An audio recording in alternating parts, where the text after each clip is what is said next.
Ang babaeng ito, dahil hindi niya matiis ang kawalan ng katarungan sa kumpanya, nagbitiw sa kanyang trabaho. Sa simula, gusto pa siyang pigilan ng kanyang amo. Sa mismong sandaling ito, mayroon ding nagbitiw sa katabing departamento. Narinig niya sa kanyang amo na ito ay ang Project Department number 9. Nagkaroon kaagad ng interes si Yu Qianling, lalo na nang sabihin ng kanyang amo na ang bagong supervisor ay isang 4th year student pa lamang, na lalo pang nagpatindi sa kanyang pagtataka. Ngunit nang makita niya na ang bagong supervisor ay si Guksun, ang crush na palihim niyang gusto, tuluyan siyang natigilan, nalunod sa kagwapuhan ni Guksun at hindi makawala. Nang matapos ni Guksun ang kanyang mga formalidad sa pag-upo sa posisyon, hindi pa rin siya nakakilos. Hanggang sa paalalahanan siya ng kanyang amo, doon lang siya natauhan. Nang lumingon siya upang pigilan ang kanyang amo sa paglagay ng selyo, huli na ang lahat. Nagreklamo siya. Pagkausap ni Yu Qianling sa kanyang kaibigan na bagong tapos lang ang kanyang pagbibitiw sa trabaho, biglang pumasok si Guksun. Sinabi rin ni Yu Qianling na napakahiwaga ng tadhana sa pagitan nila. Lumabas na ilang buwan na ang nakakaraan, ang una nilang pagkikita ay sa laro. Na-in love siya kay Guksun sa unang tingin. Dapat sabihin na talagang mahilig si Yu Qianling sa mga gwapong lalaki. Lubos siyang nadismaya at naiwan na lang niyang buhatin ang kanyang kahon ng mga gamit palabas ng kumpanya. Kasabay nito, nagpadala rin ng imbitasyon ang T. Kim Ga Dindit Big Boss para maglaro. Ang T. Kim Ga Dindit na ito ay si Guksun mismo. Ngunit sa oras na ito, dahil sa pagpasok ni Guksun sa trabaho, ayaw nang maglaro ni Yu Qianling at humingi pa ng 500 if kada oras bago pumayag maglaro. Ang kasama sa kwarto ni Guksun ay handa nang pumasok sa laro. Ngunit dahil hindi pa dumarating si Yu Qianling, sinabi niya na maghintay pa sandali. Kinukutya nila si Guksun na inuuna ang ganda kaysa sa kaibigan. Lumabas na dati ay bihirang maglaro ng shooting game si Guksun. Ngunit mula nang lumitaw si Xiao Mohua, Little Demon Flower, nagsimula siyang maglaro ng regular. Kaya hindi na rin nakasagot si Guksun. Dahil sa itsura niya, hindi napigilan ng kasama niya sa kwarto na patuloy na pagalitan siya. Sa parehong oras, pagdating pa lang ni Yu Qianling sa dormitoryo, nakatanggap na siya ng transfer money mula kay Guksun. Binili nito ng 0 oras para maglaro siya kasama nito. Nang makita ang mga aksyon ni Guksun, hindi napigilan ni Yu Qianling na tuyain siya sa mababang i. Pagkatapos, sabay-sabay silang nag-login sa laro. Nakita si Yu Qianling na naglalaro sa kalagitnaan ng araw, kaya nagtatakang nagtanong ang kasama sa kwarto ni Guksun kung bakit hindi siya pumasok sa trabaho ngayon. Lalo pang nagalit si Yu Qianling tungkol sa pagbibitiw niya. Pumasok agad si Yu Qianling sa laro upang ilabas ang kanyang sama ng loob. Habang pinapanood ang paraan ng paglalaro ni Yu Qianling sa laro, naramdaman lang ni Guksun na mas bumibilis ang tibok ng kanyang puso. Nang matapos ang laro, napansin ng lahat na hindi maganda ang kanyang kalooban. Nang marinig ni Guksun na sinabi ni Yu Qianling na heartbroken siya, parang nahulog ang puso niya sa pinakailalim na bahagi. Pagbalik sa totoong buhay, hindi niya maiwasang bumuntong hinina. Ang kanyang pag-ibig ay hindi pa nagsisimula ay natapos na. Ngunit sa sumunod na segundo, umiti siya muli. Lumabas na narinig niya ang reklamo ni Yu Qianling sa kanyang kasama sa kwarto. Ngayon, nakita ko ang crush ko. Ilang beses na kaming nagkita, pero sabi niya hindi niya ako kilala. Sa tingin niyo ba, para akong heartbroken? Sa wakas, napapanatag na si Guksun.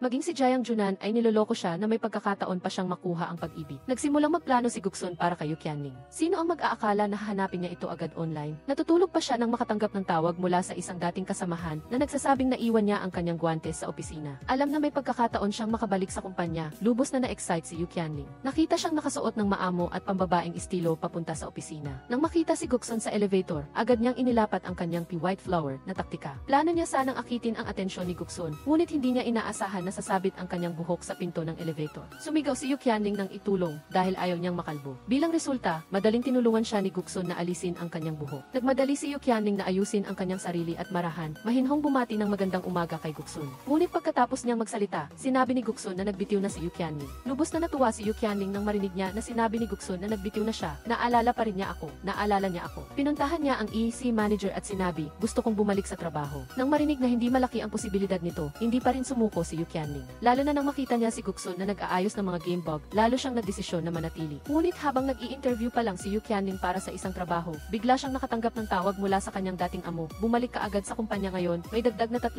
sa iyong dating sahod. Sa pagkarinig ng balitang ito, pakiramdam ni Yu Qianling ay para siyang isang bituin. Maswerteng bumagsak sa akin, kaya nagmadali akong bumalik sa kumpanya para sa mga formalidad bago umalis. Nakita ko na may mga dokumento na kailangang ipadala sa Project Department 9, kaya agad kong sinunggaban ang pagkakataong ito. Dahil sa huli, isa itong pagkakataon para makalapit kay Guksun. Nakita ang likod ni Guksun sa pintuan, hindi ko maiwasang isipin ang eksena kung saan magugulat siya sa pagkakita sa akin. Sa kasamaang palad, ang imahinasyon ay imahinasyon lamang. Hindi lumabas ang magandang eksena. Ang mga dokumento lang ang tumama sa aking mukha. Nang tanungin ni Guksun kung kailangan ko ng tulong, sinabi ko kaagad na hindi. Ngunit pagkatapos noon, iniabot ko ang aking manipis na kamay. Nang makita ko na walang nakakapansin sa akin, mabilis kong binalik ang aking little white flower na imahe. Pagkatapos kong makabalik sa dormitoryo, hindi rin napigilan ni Guksun ang magreklamo ng ilang beses. Kailangang sabihin, Guksun, hindi mo ba napapansin na pamilyar ang mga galaw na ito? Pagkatapos ng lahat, ikaw mismo ang nagturo sa kanila. Lumabas na ang dahilan kung bakit tinawag si Yu Qianling pabalik sa trabaho ay dahil walang sinuman sa kumpanya ang makakaguhit ng mga karakter para sa paparating na laro. Nang makita si Yu Qianling na bumalik, nagsimula na ring magsalita ang team leader na hindi nasiyahan sa kanya dati. Sa harap ng ganitong uri ng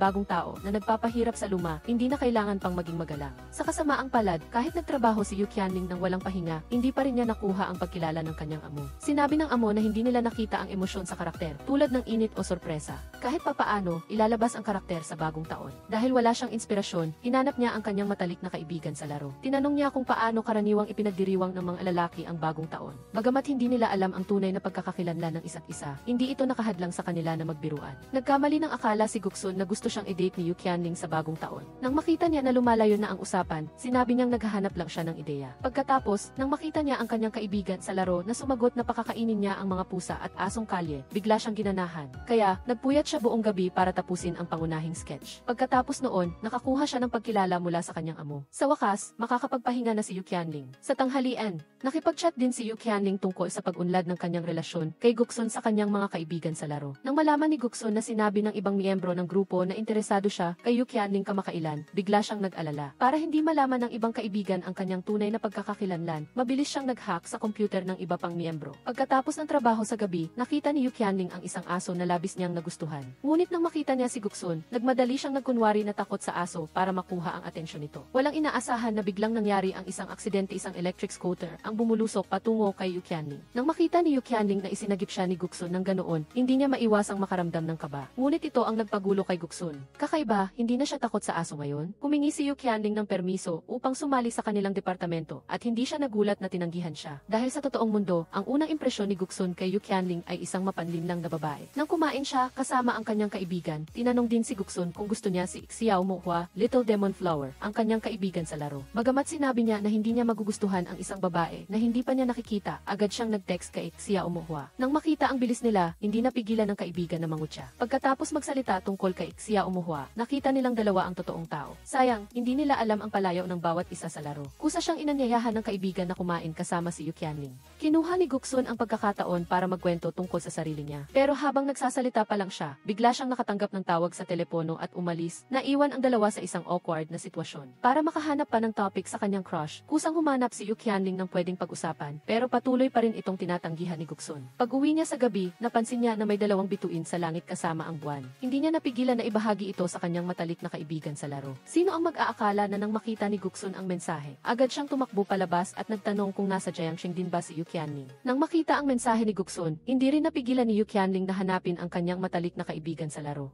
Pero tanging anino lang ni Guksun ang nakita niya. Akala ni Yu Qianling na si Guksun ang kaibigan niya sa laro, pero ang sumunod na mensahe mula sa taong iyon ang nagbasag sa kanyang ilusyon. Nagdalawa silang hindi nagpaliwanag ng maayos, kaya't nawala ang pagkakataon na makilala ang isa't isa. Sa gabi, sa mundo ng laro, nang marinig ni Yu Qianling na gusto niyang makipagkita sa kanyang crush, nagulantang si Guksun. Para masira ang lumalalim na relasyon nila, dali-dali siyang nagbigay ng masasamang payo kay Yu Qianling. Hindi niya alam na sinisira niya pala ang sarili niyang relasyon. Kaya naman, sinadya pa ni Yu Qianling na maghanap ng tutorials online. Nang muling makita ni Guksun si Yu Qianling, naalala niya ang sinabi ng kanyang matalik na kaibigan sa laro na kailangan niyang magpakita ng kahinaan para makuha ang atensyon ng kanyang crush. Muling nagsimula si Yu Qianling. Gusto ni Yu Qianling na tulungan siya ni Guksun sa pagkuha ng kaldero. Sino ang mag-aakalang sasabihin lang niya na siya na lang ang magbuhat ng sarili niyang kaldero? Nang marinig niya iyon, hindi sumuko si Yu Qianling at nagpatuloy sa pag-ensayo ng Leon Dance kasama si Guksun. Nang hindi sinasadya ay natapilok siya, muntik na siyang hindi makapagpanggap na mahinhin. Akala niya ay tutulungan siya ni Guksun na makatayo, pero umalis ito at siya ay tuluyang nahulog sa isang palanggana na nahulog din lubos itong ikinagulat ni Guksun. Sa kabutihang palad, sinalo niya siya gamit ang kanyang katawan. Kaya naman, nagkaroon sila ng isang intimate na yakap. Nakita niyang hinimas ni Guksun ang kanyang balikat at sasabihin sana niya na magpatingin ito sa doktor. Pero sinagot siya nito na siya na lang ang magpatingin sa utak niya. Bagamat masakit magsalita si Yu Qianling at bulag sa pag-ibig, hindi naman siya nagtatanim ng sama ng loob. Pagbalik niya sa kumpanya, pinuri siya ng kanyang boss. Lumalabas na na-publish na ang karakter na iginuhit niya dati at nakatanggap ng magandang feedback. Kasabay nito, ang kasama sa kwarto ni Guksun na si Jiang Junan ay nagkunwaring kaawa-awa. Pumayag si Guksun na humanap siya ng assistant upang mabawasan ang kanyang pressure. Nang makahanap siya ng assistant, naramdaman niya ang ginhawa, kaya hinila niya si Guksun sa bar para uminom. Ngunit nakita ni Guksun ang kanyang kalaban. Nang marinig niyang sinabi ni Jiang Junan na sandali lang ito doon at umalis na, agad na napansin ni Guksun ang kakaiba. Lalo na nang marinig niya na noong nandoon ito, nabanggit niya ang tungkol sa remote interaction, agad umalis si Guksun. Kinabukasan, sa presentasyon sa kumpanya, nang marinig niyang binanggit din ng kanyang kalaban ang remote interaction, napagtanto natanto ni Guksun ang problema. Ngunit hindi siya nataranta at sinabi na ang kanyang grupo ay nakaisip din ng remote interaction. Ngunit natuklasan ang mga disadvantages nito, kaya direkta itong in-upgrade. Lumalabas na ang ideya niya ay nagmula sa mga salitang aksidenteng sinabi ni Yu Qianling sa mundo ng laro. Pagkatapos, inihayag ng boss na aprobado na ang proyekto ng grupo ni Guksun. Pinayuhan din ni Guksun si Yu Qianling na magpasalamat. Mula nang maaprubahan ang kanyang proyekto, inilipat ang kanilang lugar ng trabaho mula sa warehouse patungo sa tabi ng upuan ni Yu Qianling. Nang gabing iyon, habang kumakain si Yu Qianling kasama ang kanyang mga kasamahan, nagkataon na nakasalubong niya si Guksun. Magkakilala sila kaya nagpa siya silang ipagsama ang dalawang grupo para kumain. Umupo pa si Guksun sa tabi ni Yu Qianling. Dahil dito, nagsimula siyang makaramdam ng kaba. Matapos makita ang mensahe mula sa grupo ng laro, nagsimula silang dalawa na magsagot ng mensahe. Ngunit may napansin si Guksun na problema mula sa mensahe ni Little Demon Flower. Inihinala niya na si Little Demon Flower ay si Yu Qianling. Upang kumpirmahin ang kanyang hinala, nagsimula siyang magtanong. Nang makita niyang sinabi ni Little Demon Flower na hindi siya nalalasing, hindi niya maiwasang tumingin kay Yu Qianling. Upang mapanatili ang kanyang mahinhin na imahe, tanging tanggihan lang ni Yu Qianling ang kabutihang loob ng kanyang mga kasamahan na nagsasabing umiinom lang siya ng fruit juice. Dahil dito, naunawaan ng kanyang mga kasamahan. Nagtaka siya, kaya naman, nagsimulang muli si Guksun na tanungin siya kung naglalaro siya ng laro. Nang marinig niyang sinabi niya na ang mga nagtatrabaho sa kumpanya ng laro ay naglalaro lahat, hindi maiwasang madismaya si Guksun. Nang hindi siya nakakuha ng kasiyasyang sagot, sadyang mas malaki ang pag-asa, mas malaki ang pagkabigo. Dahil nababagot, tumayo si Guksun at umalis. Sino ang mag-aakala na aalis din si Yu Qianling kasunod niya? Nagdahilan pa siya na gabi na at gusto niyang sumabay kay Guksun pauwi. Dahil magkaklase sila at delikado ang gabi, pumayag siya. Sino ang mag-aakala na magsisimula na namang umarte si Yu Qianling ng mahina? Pagbalik niya sa dormitoryo, hindi niya napigilang ibahagi kay Huang Jai na nakasabay niya si Guksun pauwi. May malaking pag-unlad na ba? Dati, mag-isa siyang nag-ensayo, ngayon ay direktang inihatid na siya pauwi. Kailan kayo magpapakasal? Ngunit ang kanyang biro ay hindi nakapagpasaya kay Yu Qianling dahil pakiramdam niya ay napakasama ng lahat. Naghinala pa siya na ang kalaro niya ay hindi si Guksun. Siguro niloloko lang siya nito. Kasabay nito, dumating din ang matalik na kaibigan ni Guksun sa Jiang City. Nagsimula siyang makipagsismisan tungkol kay Guksun at Little Demon Flower. Hula rin niya na hindi niya alam kung paano makipag-date sa mga babae at prangkahang sinabi na kung hindi siya marunong, maaari siyang turuan ito. Nang makita ang pagmamayabang ng kanyang kaibigan, sinabi rin ni Guksun na tawagan ang kanyang hipag na mayroong dumating sa Jiang City para gumawa ng masamang bagay. Noon lang natahimik ang kanyang kaibigan,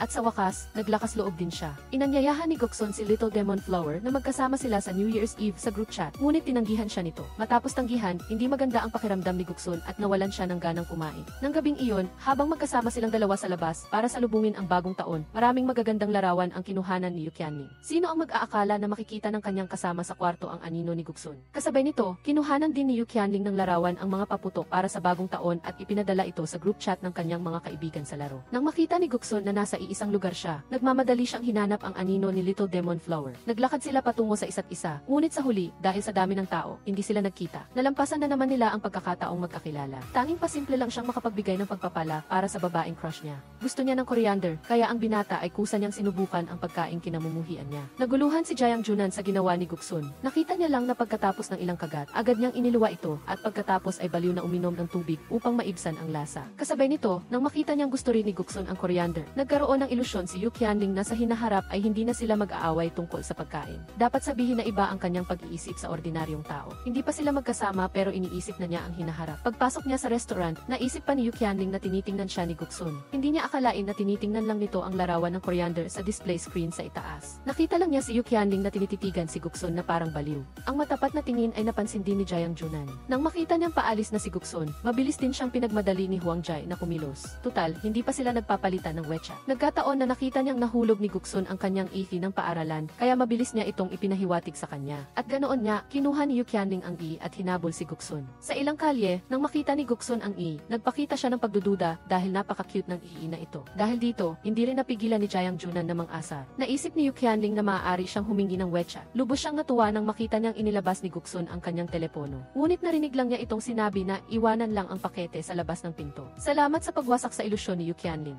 Sino ang mag-aakala na pagkatapos ng isang segundo, isa pang estudyante ang dumating. Lumalabas na ang AC ng paaralan ay sa kanya pala. Isa itong malaking pagkakaintindihan. Galit na bumalik si Yu Qianling at tanging sa coriander lang niya na ibuhos ang kanyang galit. Sa kabutihang palad, sa tulong ng payo ni Huang Jai, sa wakas ay luminaw ang kanyang isip. Akala niya ay babalik na siya sa dati niyang pagkatao. Ngunit pagkatapos ng isang segundo, sinabi niya muli, sa tingin mo ba ay totoo na gusto ako ni Guksun sa tunay kong pagkatao? Nang makita niyang bulag na naman sa pag-ibig si Yu Qianling, naramdaman niya na wala na itong lunas. Tanging hinayaan na lang niya itong magpatuloy sa pag-ilusyon na gusto siya ni Guksun. Kinabukasan, nang makita niya ang likod ni Guksun na nagtatrabaho sa kumpanya, siya ay lihim na nagmamahal sa kanya. Maraming larawan ang kinuha niya kasama ang kabilang partido. Sino ang mag-aakala na ang kanyang maliliit na kilos ay matagal nang napansin ni Guksun? Pagkatapos ng trabaho, muling nakasalubong ni Yu Qianling ang kanyang dating boss. Ngayon, nagtatrabaho siya sa ilalim ni Guksun. Dahil sa mataas na pagtingin niya sa kakayahan sa trabaho ni Yu Qianling, inanyayahan niya itong magtrabaho sa planning room number 9. Para makatrabaho si Guksun, nagsimulang magsikap ng husto si Yu Qianling, ngunit wala pa ring inspirasyon. Nang makita ni Guksun na walang pag-unlad si Yu Qianling, sinaway niya ito na bukas na ang deadline ng pagsumite at hindi na siya aabot. Nang marinig ang matalim na tono ni Guksun, hindi rin napigilan ni Jiang Junan na magalit. Nagkadurog ang puso ni Yu Qianling nang malaman niyang may kasintahan na si Guksun.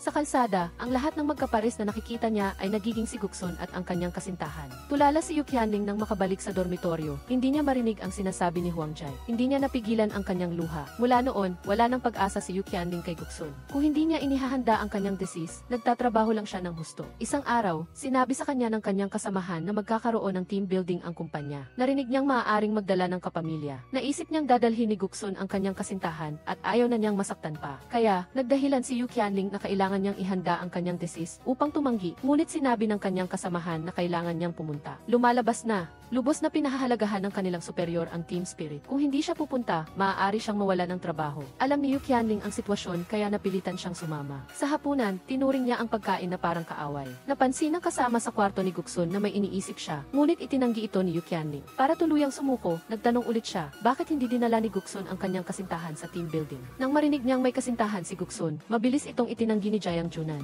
Nang malaman niyang single pa rin ito, para siyang nabuhay muli. Upang pasalamatan siya, mabilis siyang naglagay ng maraming pagkain para sa kanya. Nagulat siya rito. Pagkatapos, nang marinig niyang nabanggit ni Jiang Junan na may costume ball mamaya, naisip ni Yu Qianling kung sino ang magiging karakter niya. Tinatanong niya ulit kung sino ang gagayahin ni Guksun. Nang marinig niyang sinabi niya na siya ang lalaking nakasuot ng gintong maskara, agad niyang naintindihan at pumasok sa sayawan. Patuloy niyang hinahanap ang lalaking nakasuot ng gintong maskara. Nang makita niya ito sa harap niya, naramdaman ni Yu Qianling na kamukha niya si Guksun. Habang naguguluhan siya, lumapit ang isang lalaking nakasuot ng gintong maskara. Hindi pa natutukoy ni Yu Qianling kung sino siya, nagsimula na ang host ng laro. Sa ilang rounds ng Key Squid Game, ang huling nanalo ay si Yu Qianling at ang lalaking nakasuot ng gintong maskara. Upang painitin ang atmosfera, sinabi ng ibang mga kasamahan na maghalikan ang dalawa. Sa kabutihang palad, napansin ng host na nahihiya si Yu Qianling, kaya pinalitan niya ang halik ng pagdampi ng ilong upang mawala ang mga pagdududa. Tinanggal ng lahat ang kanilang maskara, ngunit nabigla si Yu Qianling na puno ng pag-asa. Lumalabas na ang lalaking nakasuot ng gintong maskara ay hindi si Guksun. Hindi pa nagtatagal, nang nasa banyo sila, dahil pakiramdam ng kasamahan ni Guksun na mas bagay sa kanyang kasuotan ang gintong maskara ni Guksun, nagpalitan sila ng maskara. Nakita ni Guksun na nagbubuni ang kanyang mga kasamahan at hinihikayat ang dalawang nasa entablado na mag-intera. Sa huli, hindi niya napigilan ang sarili na maging bayani at iligtas ang dilat. Akala niya ay ididikit niya ang kanyang ilong kay Yu Qianling. Sino ang mag-aakala na lilingon siya at ididikit ang kanyang ilong sa kanyang kasamahang lalaki? Nagulat ang lahat dito. Pagbalik niya sa kwarto, sumigaw si Yu Qianling sa tuwa. Pagkatapos, narinig niyang sinabi ng kanyang kasamahan ang tungkol sa departamento ng proyekto. Ang numero siyam ay lasing na lasing. Nag-alala si Yu Qianling kay Guksun kaya mabilis siyang lumabas. Nakita niyang lasing ang kanyang kasamahan at sinusubukang umamin sa kanya. Itinulak ni Guksun ang kabilang partido. Nang akala niyang aamin siya sa kanya, bumagsak si Guksun. Sa pagtingin sa kagandahan ni Guksun sa malapit na distansya, inilabas niya ang kanyang mapanukso na ugali. Ngunit nang malapit na niya itong halikan, bigla siyang umurong. Matapos aliwin ang kanyang sarili, sa huli ay ibinalik niya si Guksun ng buo sa kanyang kasama sa kwarto. Ngunit nang magising si Guksun, nakalimutan na niya ang lahat. Hindi pa nagtatagal, dahil sa brownout sa kumpanya, naantala ang pagsumite ni Yu Qianling ng kanyang obra, kaya tinanggihan ito ni Guksun. Kahit na ipinaliwanag niya ang dahilan, dahil hindi niya naisumite ang obra sa tamang oras. Kaya tinanggihan pa rin siya ni Guksun. Para maibsan ang galit niya, hinila ni Yu Qianling ang kanyang kasama sa kwarto sa game hall para maglaro. Nakakalungkot, pagkatapos ng sunod-sunod na pagkilos, natalo pa rin siya. Sino ang mag-aakala na makikita niya ang kanyang crush? Nang marinig niyang sinabi ni Guksun na naglaro siya ng 8-0, nagsimula ring mangutya si Yu Qianling. Upang pagaanin ang tensyon sa pagitan nila, sinabi rin ng kasama sa kwarto ni Guksun na alam na niyang hindi sila seryoso sa paglalaro kanina. Ang pahayag na ito ay direktang ikinagalit ni Yu Qianling. Ngunit sa paalala ni Jiang Junan, sa wakas ay bumalik siya sa kanyang orihinal na ugali. Nang makita ang kanyang mainit na ulo, naramdaman niya na siya ay napakakamukha ni Little Demon Flower. Nang gabing iyon, inila ni Yu Qianling ang kanyang kaibigan sa laro upang maglaro. Hindi niya rin maiwasang magreklamo. Nang marinig niyang nagsalita si Little Demon Flower, biglang naisip ni Guksun na may katulad na sinabi si Yu Qianling at muling naghinala kung iisa nga ba ang dalawa. Para maibsan ang pagkadismaya ni Little Demon Flower, kusa siyang nagpatalo at sinadyang hindi siya tamaan. Nang makita ang kakaibang kilos ng kanyang kalaro, hindi maiwasang tanungin ni Yu Qianling si Huang Jai, paano kung may masamang balak ang aking kaibigan sa laro? Ano ang ibig sabihin noon? Gusto ka na ba niya? Nang marinig ang sagot ng kanyang kaibigan, hindi naniwala si Yu Qianling. Tutal, nakita na niya ang kanyang pagiging mataray. Kinabukasan, nang makita niya si Guksun, sa unang pagkakataon ay hindi niya ito pinansin. Sa huli, kusa si Guksun na lumapit upang humingi ng paumanhin. At kinilala ang kanyang gawa. Dahil dito, humupa ang tensyon sa pagitan nila. Bagamat sinabi ni Yu Qianling na hindi siya magpapatawad, mas naging masaya ang kanyang pakiramdam. Nang gabing iyon, habang naglalaro silang dalawa sa laro, nang makita ni Guksun na napakaganda ng mood ni Little Demon Flower, inakala niya na magkasama na sila ng kanyang crush. Sa kabutihang palad, itinanggi ito ni Little Demon Flower. Upang sirain ang kanyang nararamdaman, sinabi niya na kung gusto niya ito, dapat siyang umamin. Nang marinig niyang sinabi iyon ng kanyang kaibigan sa laro, nagsimulang pag-isipan ito ni Little Demon Flower. Naguluhan din si Jiang Junan sa ginawa niya. Nakita ni Yu Qianling na mayroong matagumpay na umamin sa field, kaya nagpasya siya. Kaya nang makita niya si Guksun, balak ni Yu Qianling na lumapit at umamin sa kanya. Sa gitna ng daan, nakasalubong niya ang babaeng humahabol kay Guksun. Maling inanalisa ni Guksun kung anong uri ng babae ang gusto niya, kaya napatakbo ang isang karibal. Kasabay nito, natuklasan ni Guksun na naglalaro si Chen Xingyi ng dalawang laro, kasama ang ibang tao. Akala niya ay gusto niyang umamin sa kanyang crush, ngunit ang taong naglalaro ay ang nakababatang kapatid ni Yu Qianling. Lumabas na kanina, ang nakababatang kapatid ni Yu Qianling, dahil gusto niyang umamin sa kanyang gusto, ay humiram ng game account ng kanyang kapatid. Kaya nang labis na nalulungkot si Guksun, umamin si Yu Qianling, ngunit tinanggihan siya ni Guksun. Sa harap ng lahat ng guro at estudyante, halos madurog si Yu Qianling nang harapin ang pagtanggi ng taong mahal niya. Nakatayo siya sa ilalim ng malakas na ulan na parang wala sa sarili. Pagbalik sa dormitoryo, nakita niya ang larawang ipininta niya noon para kay Guksun. Muling nagbalik ang mga sandali nilang magkasama, may mga masaya, may mga malungkot. Malinaw na ang lahat ay napakaganda, ngunit ang realidad ay napakasakit. Sa huli, hindi na napigilan ni Yu Qianling ang pag-iyak. Kahit sa paglalaro ay mainitin din ang kanyang ulo. Ang nakakatakot ay inilabas ni Chen Xingyi ang granada para pasabugin ang kanyang kakampi. Buti na lang at pinigilan siya ni Jiang Junan. Ngunit ang pagpigil niya ay nagpasimula ng sama ng loob ni Yu Qianling. Nang makita ni Guksun na malungkot si Chen Xingyi, hindi na siya nakapagtimpi at lumapit. Akala pa ni Guksun ay niloloko ni Jiang Junan si Chen Xingyi. Hindi niya akalaing siya pala ang masama. Narinig niya na dahil sa kanyang 7 beses na pagtatapat na nabigo, hindi maintindihan ni Jiang Junan. Sa huli, si Chen Xingyi pa rin ang campus queen. Sino ang tatanggi sa kanya? Ngunit nang marinig niya ang tungkol sa kanyang 7 pagkabigo, hindi napigilan ni Guksun ang matawa. Para ipagdiwang ang pagkakataon niya, inanyayahan niya ang lahat na kumain. Ngunit para hindi mahalata ni Chen Xingyi ang kanyang kakaiba, sinabi din ng kanyang mga kapatid na ipaghihiganti siya. Hindi inaasahang isang pangusap mula kay Chen Xingyi ang nagpahinto sa kanila, maghanap ng isang taong nagngangalang Guksun at burahin siya para sa akin. Nang marinig ni Guksun ang kanyang pangalan, natigilan din siya at bumalik sa laro. Tinanong niya si Chen Xingyi kung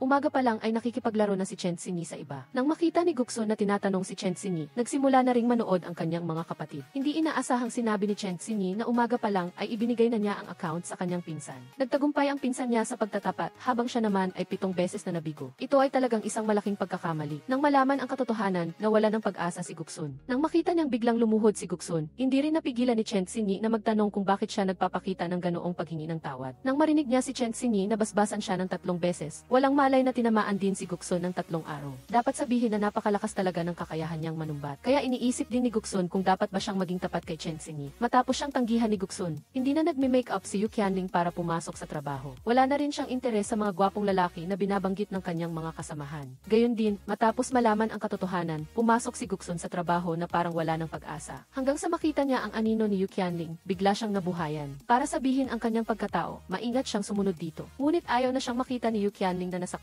Diretsahan pa niyang sinabi na magkatrabaho lang sila sa kumpanya at pagkatapos ng trabaho ay estranghero na sila. Kaya hindi sumuko si Guksun sa pagsunod sa kanya sa kantina. Gusto niyang sabihin ang totoo kay Yu Qianling. Hindi inaasahang hindi makakain ng maanghang si Guksun. Nang makita niyang ayaw ni Guksun dahil sa paghihiganti, naglaro siya ng trick. Pinupulot agad ang isang piraso ng maanghang na bituka ng baboy na matindi ang lasa. Pilit na kinakain ni Guksun, ngunit sa huli ay hindi niya matiis ang anghang at nagmamadaling humingi ng tubig sa kanyang kasamahan. Ngunit nang sasabihin pa lang niya ang kanyang paliwanag ay pinutol na siya ni Yu Qianling. Qianling. Nang makita na nalugi si Guksun, hindi rin napigilan ni Jiang Junan na sabihin, mukhang masunurin si Yu Qianling, hindi inaasahang sa totoong buhay ay napakalakas niya. Hindi inaasahang ito pala si Chen Xinyi na gusto ni Guksun. Pagkatapos, inireklamo din ni Yu Qianling sa kanyang matalik na kaibigan sa laro. Ang mga kaibigan na nakakaalam na si Guksun ang campus heartthrob ay nagsimula na ring magsismisan. Natatakot na pagtawanan siya ng kanyang mga kapatid, nagmamadaling pinigilan sila ni Guksun na magsalita. Sayang lang at nakatanggap pa rin siya ng sumpa mula kay Yu Qianling. Mukhang mahaba pa ang landas na tatahakin ni Guksun sa paghabol sa kanyang asawa. Ngunit dumating na ang tadhana at hindi ito mapipigilan.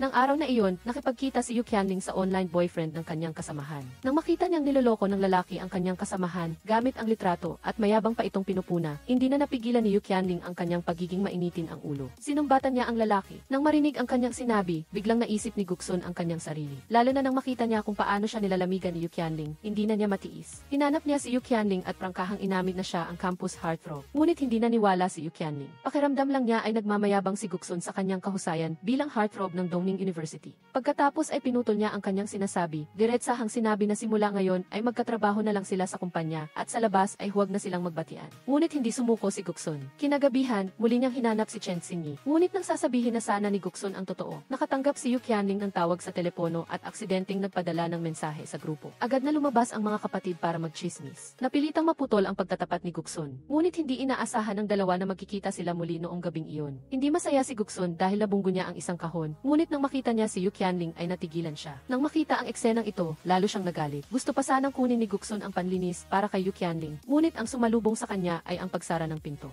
Isang segundo pa lang ay malungkot at naiinis pa. Pagkatapos ay nakita niya ang bagahe at agad na sumaya na parang namumulaklak na bulaklak. Nang akmang kakatok ulit siya, tinawag niya ang kanyang kaibigan. Ang resulta, halos masawi ang kanyang kaibigan pagkakakatok pa lang. Dapat aminin na para lang suyuin ang babae, isasakripisyo ni Guksun ang kanyang mga kapatid. Pagkatapos, nang makita niyang may naghatid ng tiyan ng tupa para kay Yu Qianling, may naisip na naman si Jiang Junan. Pagkatapos ay naghanda silang dalawa at nagplano na gumawa ng paraan sa tiyan ng tupa. Bagamat masama ang amoy, sa pagsisikap ni Guksun, sa wakas ay nagtagumpay sila. Pinuri pa ni Jiang Junan ang lasa na medyo masarap. Hindi nila inaasahang nagdulot sila ng isang malaking pagkakamali. Lumabas na binili ni Yu Qianling ang tiyan ng tupa para ipakain sa mga ligaw na aso. Gusto sanang lapitan ni Guksun si Yu Qianling, ngunit nang makita niya ang tiyan ng tupa na hindi malinis, hindi na niya napigilang masuka. Nang makita ni Yu Qianling ang reaksyon ni Guksun, akala niya ay kinamumuhian siya nito. Gaya ng inaasahan, muli na namang hindi naging maganda ang kanilang pagkikita. Bagamat sinabi ni Yu Qianling na binitiwan na niya si Guksun, nasa puso pa rin niya ito. Lumabas na kanina, nadiskubre ni Guksun na si Yu Qianling pala ang vlogger na natutulog hanggang magising inagusto niya. Samantala, dahil ang username ni Yu Qianling sa laro ay natutulog hanggang magising din, balak niyang palitan ito para maiwasan si Guksun. Hindi niya inaasahang bigla siyang inimbitahan ni Guksun na magtrabaho kasama niya. Nagulat si Yu Qianling.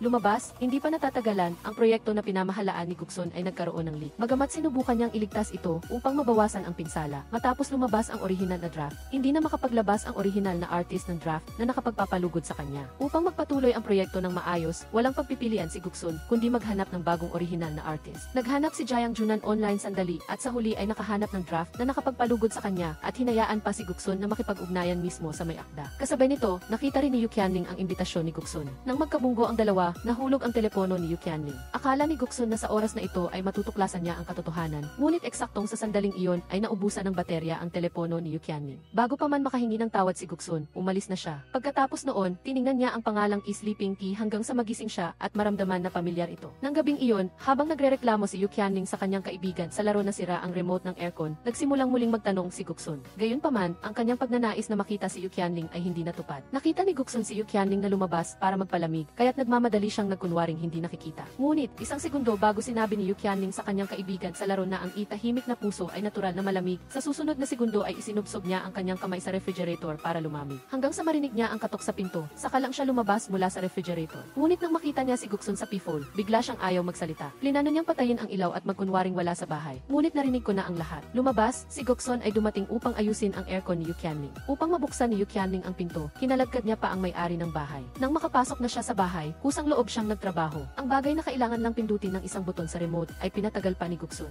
Habang tinitingnan siya ni Yu Qianling, lalo siyang nainis. Hindi na niya hinintay na magsalita si Guksun at pinagtabuyan na niya ito palabas. Nasa pinto si Guksun at akmang magte-text, ngunit napansin niyang nagsimula na namang magreklamo si Yu Qianling tungkol sa kanya. Nakita ni Jiang Junan si Guksun na umuwi ng masaya at inakala niyang nagkabati na ang dalawa. Bago pa man makapagsalita si Guksun, naputol ito ng isang tawag. Lumabas, alam niya kung sino si Sleeping until wake up. Ito ay dahil sa kanyang pagsisikap noon upang mapunta si Yu Qianling sa ika-9 na departamento ng proyekto. Sa simula, diretsong tinanggihan ni Yu Qianling si Goksun. Kaya ikinuwento pa niya sa kanyang kasama sa kwarto kung paano niya ito tinanggihan ng buong pagpapasya. Mas matatag pa kaysa sa pagtanggi ni Goksun sa kanyang pagtatapat noon. Inakala niyang hindi na sila magkikita pansamantala, ngunit nagkabungguan sila sa isang courier shop. Nang makita ni Goksun si Yu Qianling na nagtutulak ng malaking kahon, nag-alok siya ng tulong. Gaya ng inaasahan, muli siyang tinanggihan. Bagamat inalalayan niya ito sa buong daan, pinuna pa rin siya ng matandang babae. Para makabuo ng magandang impresyon kay Yu Qianling, kusang loob na sinabi ni Goksun na siya ang mag-a-assemble ng kulungan ng aso. At totoo nga, napangiti siya sa sinabi ni Goksun. Nang makita ang blueprint, inakala ni Goksun na ito ay isang uri ng foldable, kaya wala siyang nagawa kundi simulan ang pag-a-assemble. Nang gabing iyon, nakita niyang patuloy pa rin itong nag-a-assemble. Naawa si Yu Qianling para sa kanya, lalo na nang umulan. Kinuha niya ang payong at hinanap si Goksun, ngunit ikinalulungkot niya, hindi niya ito nakita. Lumabas, kinuha lang pala niya ang flashlight. Plano sanang umuwi ni Yu Qianling, ngunit nakita niya na dahil sa pag-a-assemble ng kulungan ng aso, hindi niya mahawakan ang payong. Sa huli, lumambot ang puso niya at sinimulan siyang payungan. Sa pagkakita sa eksenang ito, hindi na makapagsalita si Goksun sa tuwa. Gayunpaman, dahil mahal niya ang taong iyon, lalo siyang naging masigasig sa kanyang trabaho. Ang atmosfera sa pagitan nilang dalawa ay nagsimulang magbago. Dahil dito, muling inanyayahan ni Goksun si Yu Qianling na magtrabaho sa ika-9 na departamento ng proyekto. Ngunit sa kasamaang palad, hindi siya nakakuha ng tugon. Iniwan lamang ni Yu Qianling ang salitang imanaginip ka at umalis.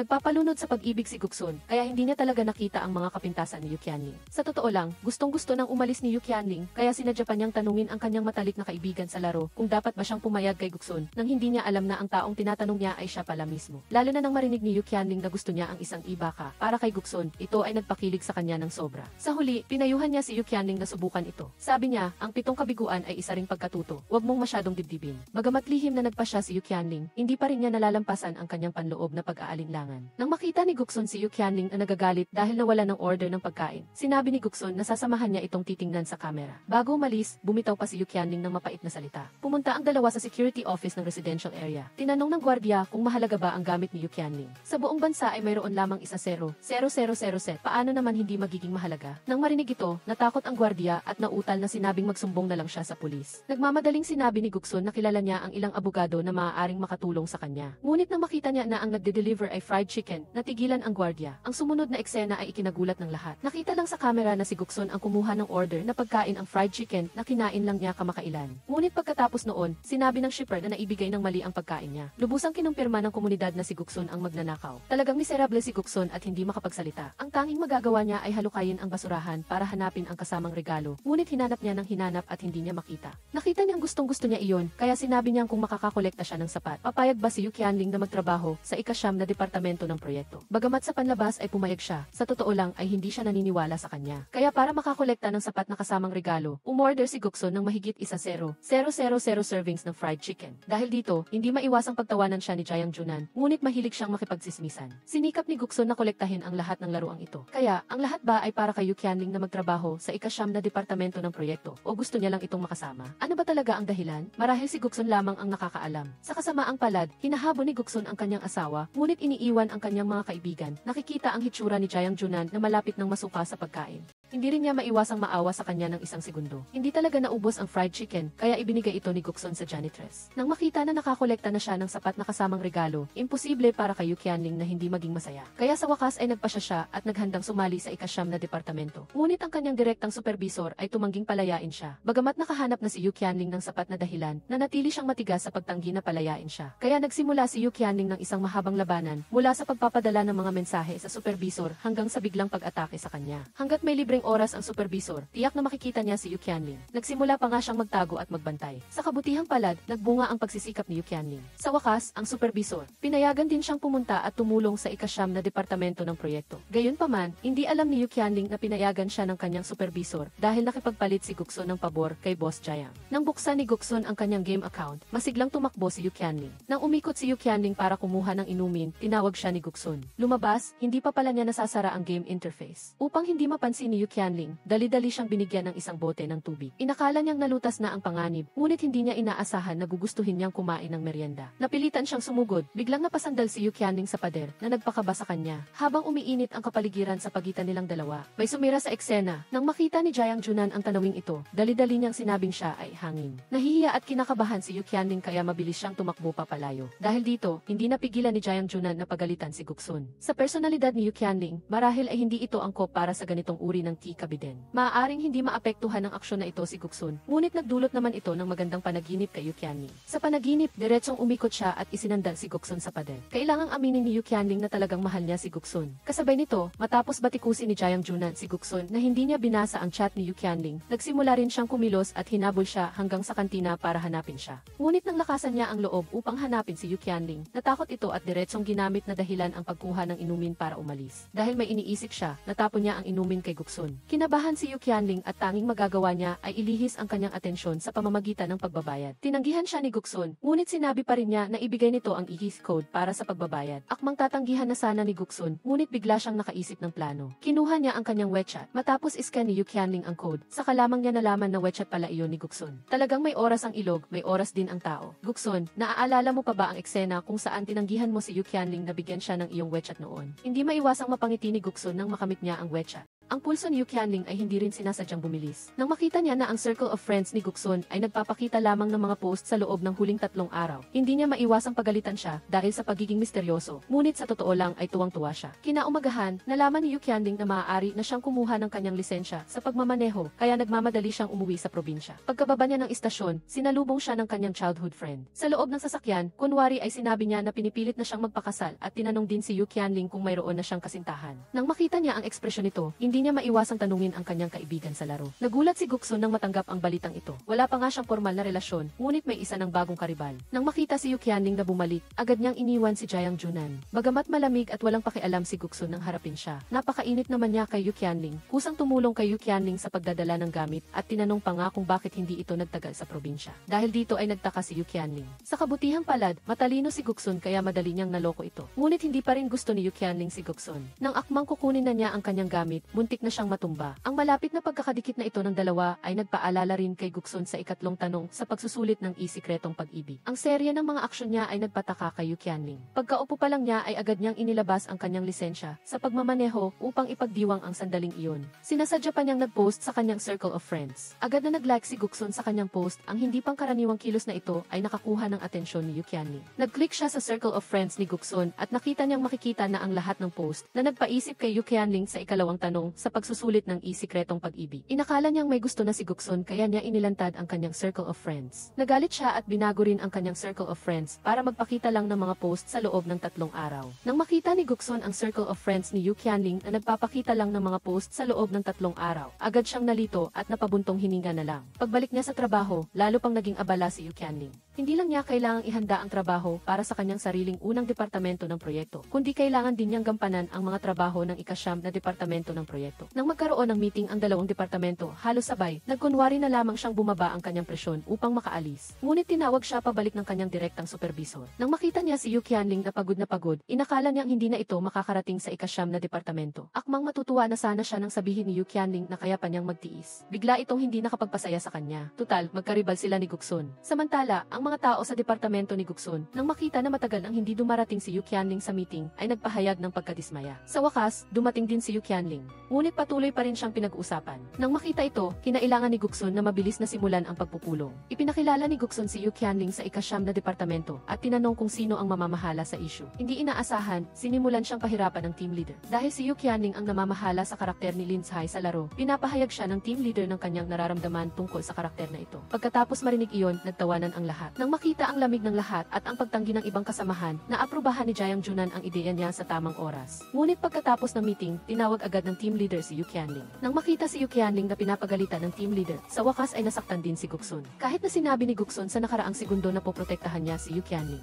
Ngunit sa sumunod na segundo ay tinukoy na niya ang problema niya sa pulong. Diretsyong pinuna ng team leader ang karakter ni Lin Cai na dinisenyo niya na lalong nagpakaba sa kanya sa harap ng katahimikan ng lahat. Hindi ipinagtanggol ni Guksun si Yu Qianling. Hindi na iwasan ni Jiang Junan na pagalitan siya dahil mula nang tanggihan ang disenyo niya noong araw, nalungkot na siya at tila nalanta. Paulit-ulit na lang siyang nagpapabuti, ngunit hindi pa rin siya makahanap ng inspirasyon. Nang makita ni Chen Xingyi si Yu Qianling na nagrereklamo, gusto rin niyang ilihis ang atensyon nito. Kaya nagsimulang magtahi si Chen Xingyi. Ilang minuto lang ang lumipas at isang perpektong manika ang lumitaw. Ngunit pagkatapos ng papuri, naisip ulit ni Yu Qianling, binili ko ito noong bagong empleyado pa lang ako. Nang makita ni Chen Xingyi si Yu Qianling na masaya, masigla rin siyang ngumiti at sinabing galingan niya para makadibuho ng gusto niyang draft. Nag-overtime ulit siya. Nang makita ni Guksun kung gaano nagsisikap si Yu Qianling, hindi niya na ito ginambala. Ngunit pag-uwi niya, patuloy siyang sumisilip sa kabilang bahay. bahay. Nang makita na hindi pa umuwi si Yu Qianling, naghintay siya sa harap ng bintana. Habang naghihintay, nasira pa niya ang isang rosas. Nang makita niyang papauwi na si Yu Qianling, ibinagsak niya ang petals ng bulaklak sa kanyang kamay at binigyan siya ng isang romantikong ulan ng rosas. Dapat sabihin na si Guksun ay talagang marunong maging romantiko. Nang makita niyang bumuti ang mood ni Yu Qianling, tahimik siyang nagpalakas ng loob. Nasiyahan din si Guksun nang makita niyang gusto ni Su Zeng na pumunta sa ika-9 na departamento ng proyekto. Sa wakas, pumayag din ang supervisor. Tutal, si Su Zeng ay hindi. Isang subordinate lang siya at estudyante pa niya. Pagdating niya sa ika-9 na departamento ng proyekto, nagbago si Su Zeng. Puno siya ng motibasyon ng magtrabaho sa larangan na gusto niya. Kasabay nito, napansin din ni Yu Qianling ang kaunting misteryo sa pagitan ni Chen Xingyi at Jiang Junan. Nang makita ni Guksun na palaging nag-o-overtime si Yu Qianling sa opisina at hindi umuuwi, nagsimula siyang maghintay sa kanyang asawa. Para makita si Yu Qianling, sinadya pa niyang magkunwaring nagja-jogging sa gabi. Nang makita niya ang anino ni Guksun, labis siyang nagtaka, ngunit hindi nagsalita para panatilihin ang kanyang dignidad. Pag-uwi ni Guksun, nagpatuloy siya sa pagiging isang inaghihintay na bato para sa kanyang asawa. Para malaman kung ano ang ginagawa ni Yu Qianling, nag-text pa siya sa kanya bilang ang e-campus heartthrob. Lumabas, ginamit niya ang dahilan na magbigay ng ideya para sa kanyang drawing. Sinadya kong magpadala sa kanya ng link upang kusa siyang magbigay ng mungkahi. Tiningnan niya at labis na nagpasalamat. Lumabas, naroon ang nananalong gawa ni Guksun. Nang makita ni Yu Qianling ang pangalan ni Guksun, inakala niyang nagkataon lamang na magkapareho ng pangalan. Tutal, napakakaraniwan ito, ngunit nakita niya itong napakabukod tangi. Hindi karaniwan ang pangalang ito. Nang makita niyang ipinagtanggol niya si Guksun, hindi niya napigilang magreklamo, magkapatid ba silang kambal na nawala ng maraming taon. Nang makita ni Guksun na sapat na ang pahiwatig, hindi na siya nagsalita pa. Si Yu Qianling naman ay nanood ng panayam matapos manalo si Guksun. Narinig niya si Guksun na nagsabing gumamit siya ng ilang libro na napakakapakipakinabang habang ginagawa ang laro, kaya't sinadya pa ni Yu Qianling na magsaliksik online. Ngunit kinabukasan, pinagalitan na naman siya ng team leader. Lumabas, ang schedule ng pulong ng Departamento 1 at Departamento ng Proyekto Siyam ay nagkasabay. Nang makita na huli si Yu Qianling, hindi na siya pinakinggan ng team leader. Naiinis din si Guksun nang makita na pinapahirapan ang taong mahal niya. Para matulungan si Yu Qianling, sinadya niyang ipagpaliban ang oras ng pulong sa team leader na nagbigay ng pagkakataon para sa kanya at sa team leader na mabilis na magpalitan ng ideya tungkol sa paksang tatalakayin sa pulong. Pagkatapos ng trabaho, nagmadali si Yu Qianling na hanapin ang mga librong binanggit ni Guksun. Ngunit kahit saan siya maghanap, hindi niya ito makita. Wala siyang magawa kundi hanapin ang tagapamahala. Kahit na nakita na niya ito, napakataas ng pagkakalagay ng libro. Para makuha ang libro, sinadya pa niyang magdala ng upuan.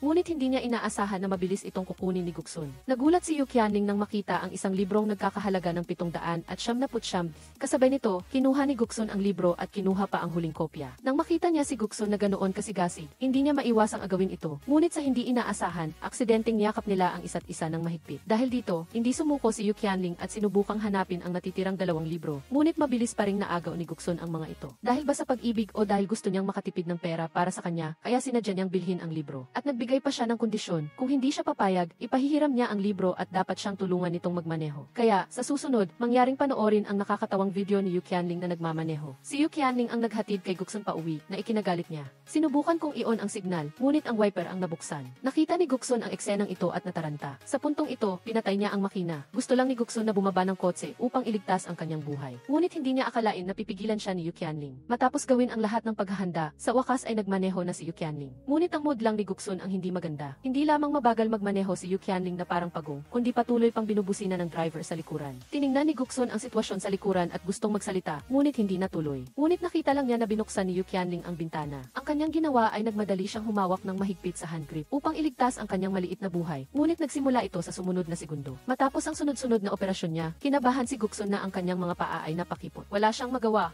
Nagpaka-sweet si Guksun sa kanyang asawa, kaya pinanood niya na lang ang kanyang mobile phone. Ngunit kahit nanonood siya ng video, naghahanap pa rin siya ng inspirasyon sa pagpipinta para sa kanya. Kamakailan, walang inspirasyon si Yu Qianling sa pagpipinta ng mga karakter sa laro. Sa gabi, sinubukan niyang pag-aralan ang mga librong hiniram niya kay Guksun. Habang kinukuhanan niya ng larawan ang mahahalagang impormasyon, aksidente niyang nakita ang post ni Guksun sa Moments. Matapos basahin ang post, naramdaman niyang pinupunan niya ang kanyang hindi magandang kasanayan sa pagmamaneho. Kinabukasan sa trabaho, sinadya ni Yu Qianling na dalhan ng isang tasa ng kape si Boss Wei. Lumalabas na gusto niyang humingi ng tulong sa kanya sa bagong draft ng kanyang drawing. Matapos suriin ito, pinuri din ni Boss Wei ang kanyang pag-unlad. Nang makita niya ang mga sandata ng karakter, ibinigay ni Boss Wei ang kanyang opinyon. Ang mas lalo pang binanggit ay ang nalalapit na presentasyon ng isang propesor na nag-aaral ng mga sandata, ngunit napakahirap makakuha ng tiket para sa kanyang lecture. Nang marinig ang balitang ito, pinuntahan ni Guksun ang propesor. Lumabas na ang propesor na ito ay ang kanyang dating guro sa kasaysayan. Noong una, gusto niyang kumuha siya ng postgraduate degree sa kasaysayan, ngunit tinanggihan siya ni Guksun Guksun at ibinaon ang sarili sa paggawa ng laro. Kahit nagalit pa rin ang guro, nang makita niyang inilalapat niya ang mga bagay na natutunan niya sa kasaysayan sa laro, sa wakas ay pinatawad niya siya. Lalo na nang marinig niyang gusto niyang humingi ng tiket para sa kanyang kasamahan upang makahanap ng inspirasyon para sa mga sandata sa laro. Mas lalong natuwa ang guro at agad na pumayag sa kanyang hiling. Ngunit nang ihahanda na ni Guksun ang tiket para kay Yu Qianling, nakuha na ni Su Zeng na lihim na may gusto kay Yu Qianling ang tiket para sa kanya. Nakita ito ni Guksun at hinila siya papasok. Palaging nakikita ang dalawang magkasama, buong tapang na pinaghiwalay sila ni Guksun. Ipinadala niya si Yu Qianling sa pwesto na inihanda niya para sa kanya. Naiinip si Guksun nang makita niyang nagpasalamat si Yu Qianling kay Su Zeng. Nagpasalamat sa maling tao, napabuntong hininga na lang siya sa propesor. Nang makita ito, alam din niya na ang babaeng iyon ay kasintahan ni Guksun. Ngunit matapang pa ring sinabi ni Guksun na kasamahan lang niya. Hindi siya nagtaka na naiintindihan siya ng propesor. Nang makita niyang ganoon kahusay mag-aral si Yu Qianling, hindi maiwasang matuwa si Guksun para sa kanya. Ngunit pagkatapos matapos umulan, nag-alok si Guksun na ihatid si Yu Qianling pauwi. Pumayag na sana si Yu Qianling, ngunit biglang dumating ang manggugulo na si Su Zeng at inalis agad si Yu Qianling sa harap ni Guksun. Ngunit hindi naman si Guksun ang tipo ng tao na papayag lang sa pagkatalo, kaya para makaganti kay Su Zeng, inayos niya ang sandamukal na trabaho para dito. Dapat aminin na pareho silang sina Guksun at Yu Qianling ay mahilig magtanim ng sama ng loob, kaya siguro sila nagkasama. Pagkatapos, inanyayahan muli ni Guksun si Yu Qianling na maglaro, ngunit dahil naulanan at nilalamig, tumanggi siya kay Guksun. Para makabili ng gamot sa ubot sipon para sa kanya, lumabas si Guksun sa malakas na ulan. Ngunit pagdating niya sa elevator, nakita siya ni Yu Qianling. Para hindi niya makita ang gamot sa kanyang kamay, mabilis na itinago ni Guksun ito. Ngunit nakita na ni Yu Qianling ang kakaiba. Lumapit siya para makita kung ano ang tinatago ni Guksun. Nang makitang malapit na siyang matuklasan, napilitan si Guksun na yakapin siya. Dahil sa biglaang yakap na ito, nahiya si Yu Qianling. Dahil sa kahihiyan, nagmamadali siyang tumakbo pa uwi. Ngunit pagkarating niya sa bahay, narinig niya ang katok sa pinto. Lumabas na si Guksun ay nagdahilan lang na humiram ng hairdryer. Nang ibigay ni Yu Qianling ang hairdryer sa kanya at aalis na sana, tinawag siya ni Guksun. Lumabas na pinapunta niya siya sa kanyang bahay para kumuha ng gamot sa sipon. Para hindi siya sipunin, maingat na sinabihan ni Guksun na huwag nang magpalit ng tsinelas. Pagkatapos ay detalyado rin niyang sinabi sa kanya ang dosis. Narinig ni Yu Qianling na habang naglalakad siya sa paligid, bigla niyang napagtanto na kakabili lang pala niya ng gamot. Dahil dito, hindi maiwasang magduda si Yu Qianling. Gayunpaman, ang tanging nakakaalam na mayroon siyang sipon ay ang kanyang kaibigang school hottie sa laro. Naisip ni Yu Qianling na nilalagnat na siya at nagiging hangal na kaya siya nag-iisip ng ganito. Ngunit nang makita niya ang resibo ng kanyang pinamili, gusto pa rin niyang subukang siya sa atin. Nag-login siya sa interface ng laro at nakita na naglalaro ang school hottie. Upang kumpirmahin, tumawag pa siya kay Guksun na nagdahilan na itatanong ang dosis ng gamot para subukan kung naglalaro ba siya. Nang marinig niya na walang tunog ng laro sa panig ni Guksun, saka lang siya nakampante. Ngunit hindi alam ni Yu Qianling na ipinahiram ni Guksun ang kanyang account sa kanyang kaibigan. Kinabukasan, nang sabihin ni Xiao Muhua na halos gumaling na siya sa lagnat dahil sa pag-aalala, sinabihan siya ni Guksun na magpahinga. Ngunit dahil doon, nagduda si Yu Qianling. Kasabay nito, naghihintay si Guksun sa kanya sa gate ng kanyang trabaho dahil nag-aalala siya na hindi pa rin gumagaling si Yu Qianling sa lagnat. Nang makita siyang bumili ng almusal para sa lahat, lalo lang itong nagpatibay sa hinala ni Yu Qianling. Nang makita na hindi ito ang almusal na gusto niya, hindi pa rin nawala ang pag-iingat ni Yu Qianling. Direkta niyang iminungkahi na idagdag ang game account ni Guksun. Nang makita na ang account ay hindi ang e-school hottie, saka lang siya nakampante. Nagbiro pa siya kay Guksun. Ang sinabi ni Yu Qianling ay nagpakaba kay Guksun dahil idinagdag ni Yu Qianling ang pangalawang account ni Jiang Junan. Pagdating niya sa opisina, sinimula ni Yu Qianling na ipakita ang kanyang bagong drawing.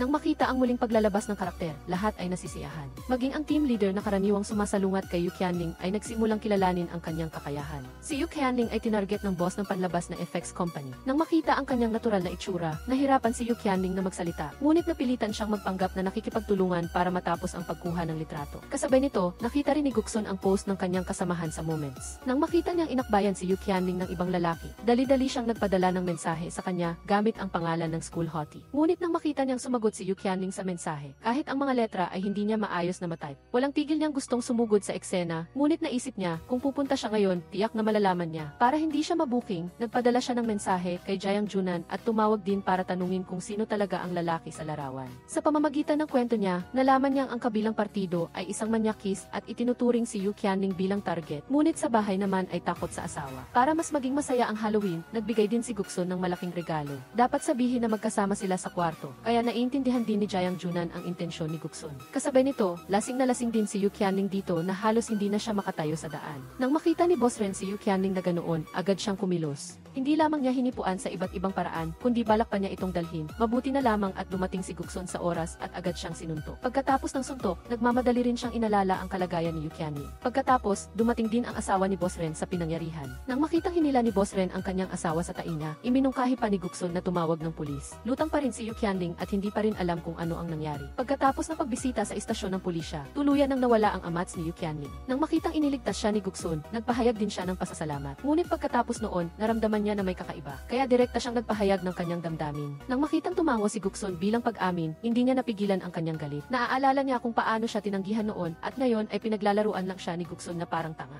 Agad siyang tumalikod at umalis, hindi rin niya hinayaang hawakan siya ni Guksun. Hindi pa rin masagot ni Yu Qianling ang paghingi ng tawad ni Guksun, ngunit hinila pa rin siya nito papunta sa kotse. Dapat sabihin na pagkatapos sermonan ni Yu Qianling si Guksun, para siyang isang malaking aso na may mahabang buntot na nagtatampo. Pagkatapos, hiniling din ni Yu Qianling kay Guksun na sabihin ang lahat ng hindi niya alam. Ngunit nang sabihin ni Guksun na ang pangarap ng 900 milyong kabataan ay ang pangalawang account ni Jiang Junan at ang lahat ng kanyang mga kaibigan sa laro ay mga kaibigan din ni Guksun, lalong nagalit si Yu Qianling. Pakiramdam niya ay niloloko siya ng buong grupo ng mga lalaki. Lumabas siya ng kotse at umalis, hindi na rin niya pinansin si Guksun na sumusunod sa kanya. Umamin din si Guksun. Noon ay naging tapat na siya tungkol sa kanyang pagkakakilanlan, ngunit hindi naniwala si Yu Qianling. Naalala ni Yu Qianling ang nangyari noon at ngayon lang niya naintindihan, kaya galit na galit siya na halos lumuwa ang kanyang mga mata pag-uwi niya. Maging ang delivery package ay nadamay at itinapon palabas ng may-ari. Para malaman kung ano ang saloobin ni Yu Qianling sa kanya ngayon, sinadya ni Guksun na gamitin ang pagkakakilanlan ng school hottie para makipag-ugnayan sa kanya. Ang ginawa niya ay tingnan kung ibinlock siya ni Yu Qianling. Dapat aminin na si Guksun, naghahanap ka ng gulo. Hindi ka naman niya binlock noong una, ngunit bigla kang nagmadali. Pagkatapos ay tumawag si Jiang Junan. Nagtaka siya nang makita ang sugat sa liig ni Guksun. Pagkatapos magreklamo, tiningnan niya ang mukha ng kanyang kaibigan at saka lang nag-react si Jiang Junan. Pagkababa ng telepono, biglang natigilan si Guksun sa lungkot. Lumabas na si Yu Qianling ay nasa tabi niya, galit na sinisigawan siya. Kaya't sinadya ni Guksun na sumilip sa bintana para obserbahan siya. Nang walang marinig na ingay, inakala niyang natutulog na ito. Ngunit bigla siyang ginulat ni Yu Qianling nang sumigaw ito ng pangalan niya, kaya't napalingon siya. Nang marinig niyang sinabi nitong hindi niya ito patatawarin, wala nang magawa si Guksun kundi maglinis at matulog. Kinabukasan, nakita niyang nagtitimpla ng kape si Yu Qianling ngunit naubusan ng butil. Maingat siyang lumapit para lagyan ng butil ng kape ang kanyang tasa. Ngunit si Yu Qianling ay tumingin lang sa kanya ng isang beses at nagpatuloy lang sa pagtitimpla ng sarili niyang kape. Nang umiti siya bilang tugon, ang tanging nakuha niya ay isang "umalis ka" mula kay Yu Qianling. Nang makita ito, hindi siya sumuko. Nakita niyang bumili si Yu Qianling ng sandwich ngunit naubusan. Bumitbit din si Guksun ng isang basket ng mga pagkain para mamili siya, ngunit tinanggihan niya. Hindi pa rin sumusuko si Guksun. Nakita ni Yu Qianling ang dilaw na lollipop at balak bilhin. Muling lumabas si Guksun, masarap kainin ang dilaw. Nang marinig ang pagpapakilala ni Guksun, hindi na bumili si Yu Qianling. Nang makita siyang umalis, bumitbit din siya ng 2 malaking bag ng merienda pabalik sa opisina. Sa labas, sinabi niyang ililibre niya ang lahat, ngunit sa totoo lang ay binili niya ang mga ito ayon sa panlasa ni Yu Qianling. Isang segundo pagkatapos marinig ni Chen Ximi na binili ito ni Guksun, direkta niya itong idinura sa pagkasuklam. Para muling idagdag ang wechat ni Yu Qianling, sinimulan na rin niyang paghaluin ang personal at profesional na buhay. Dahil sa trabaho, hiniling niya kay Yu Qianling na magpadala ng lingguhang ulat at kusang loob siyang nakipag-ugnayan sa wechat. Nang makita ito, nagkunwari lang si Yu Qianling na hindi niya nakita. Dahil hindi maiwasan, napilitan si Yu Qianling na muling idagdag ang wechat. Ngunit nang makita niya ang smiley face na ipinadala ni Guksun, lalo lang siyang nagalit. Kasabay nito, pinalitan ni Guksun ang kanyang pangalan.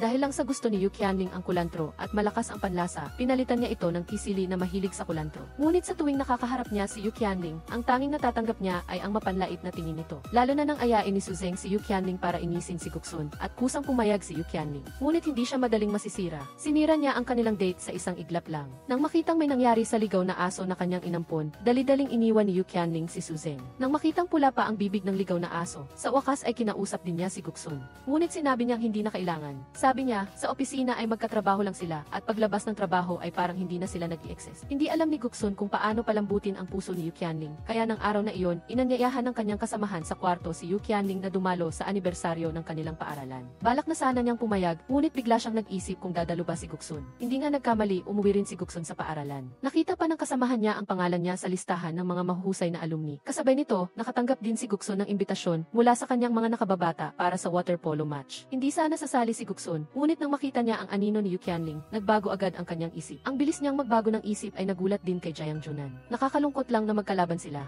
Nang makitang hindi mapagkakatiwalaan si Huang Jai, napilitan si Yu Qianling na umasa sa sarili niya. Ngunit hindi niya inaasahan na lilipat si Guksun sa kanyang koponan. Bagaman pinalaki niya ang distansya nila, masaya pa rin si Guksun. Ngunit nang magsimulang maglaban ang dalawang koponan, malinaw na lumabas ang kanyang intensyon. Lumipat siya para hadlangan ang pagkasugat niya. Nang makitang tinamaan si Guksun sa ulo, kasinungalingan kung sasabihin ni Yu Qianling na hindi siya nasaktan. Bagaman matigas pa rin siya, naintindihan ni Huang Jai na nagsisimula na siyang lumambot, lalo na ang kanyang mga sunod-sunod na paghingi ng tawad na nagpalambot sa puso ni Yu Qianling. Bagaman Gayunpaman hindi siya sumagot sa kanyang paghingi ng tawad. Pagbalik niya sa opisina, tiningnan niya ng maigi ang larawan kung paano siya hinarangan ni Guksun para hindi masugatan.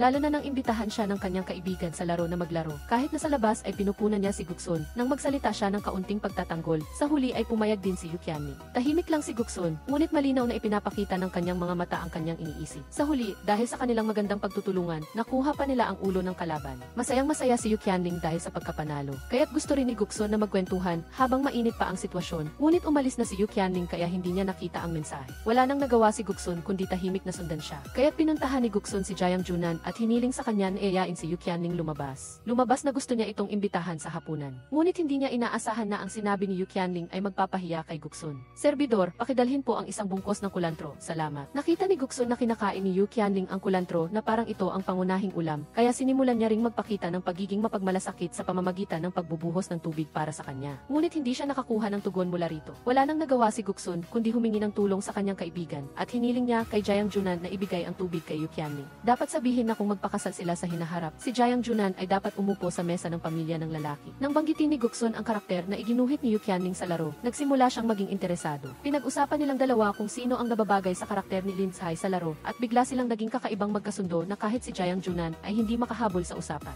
Dapat aminin na si Jayang Junan ay talagang isang matibay na haligi, kung saan siya kailangan, nandoon siya. At si Chen Xinyi naman, pagkalabas pa lang ng trabaho ay narinig na ang balita na may problema si Chen Xinyi. Pagkatapos niyang malaman ang buong kwento, ang pagiging agresibo ni Yukianling ay nagpatahimik sa may-ari ng bahay. Si Chen Xinyi ay tumingin kay Yukianling na puno ng paghanga. Ngunit nang buksan niya ang kabinet, may natuklasan siyang malaking sikreto. Nakita niya pala ang sketch ni Guksun. Parang may natuklasan siyang nakakagulat na sikreto. Lumabas na kanina, nang magdala ng milk tea si Guksun, nakasalubong niya si Chen Xinyi na pansamantalang nakatira sa bahay ni Yukianling. Ngunit nang makita niya ang pananamit ni Yukianling, natigilan si Guksun para ilihis ang usapan.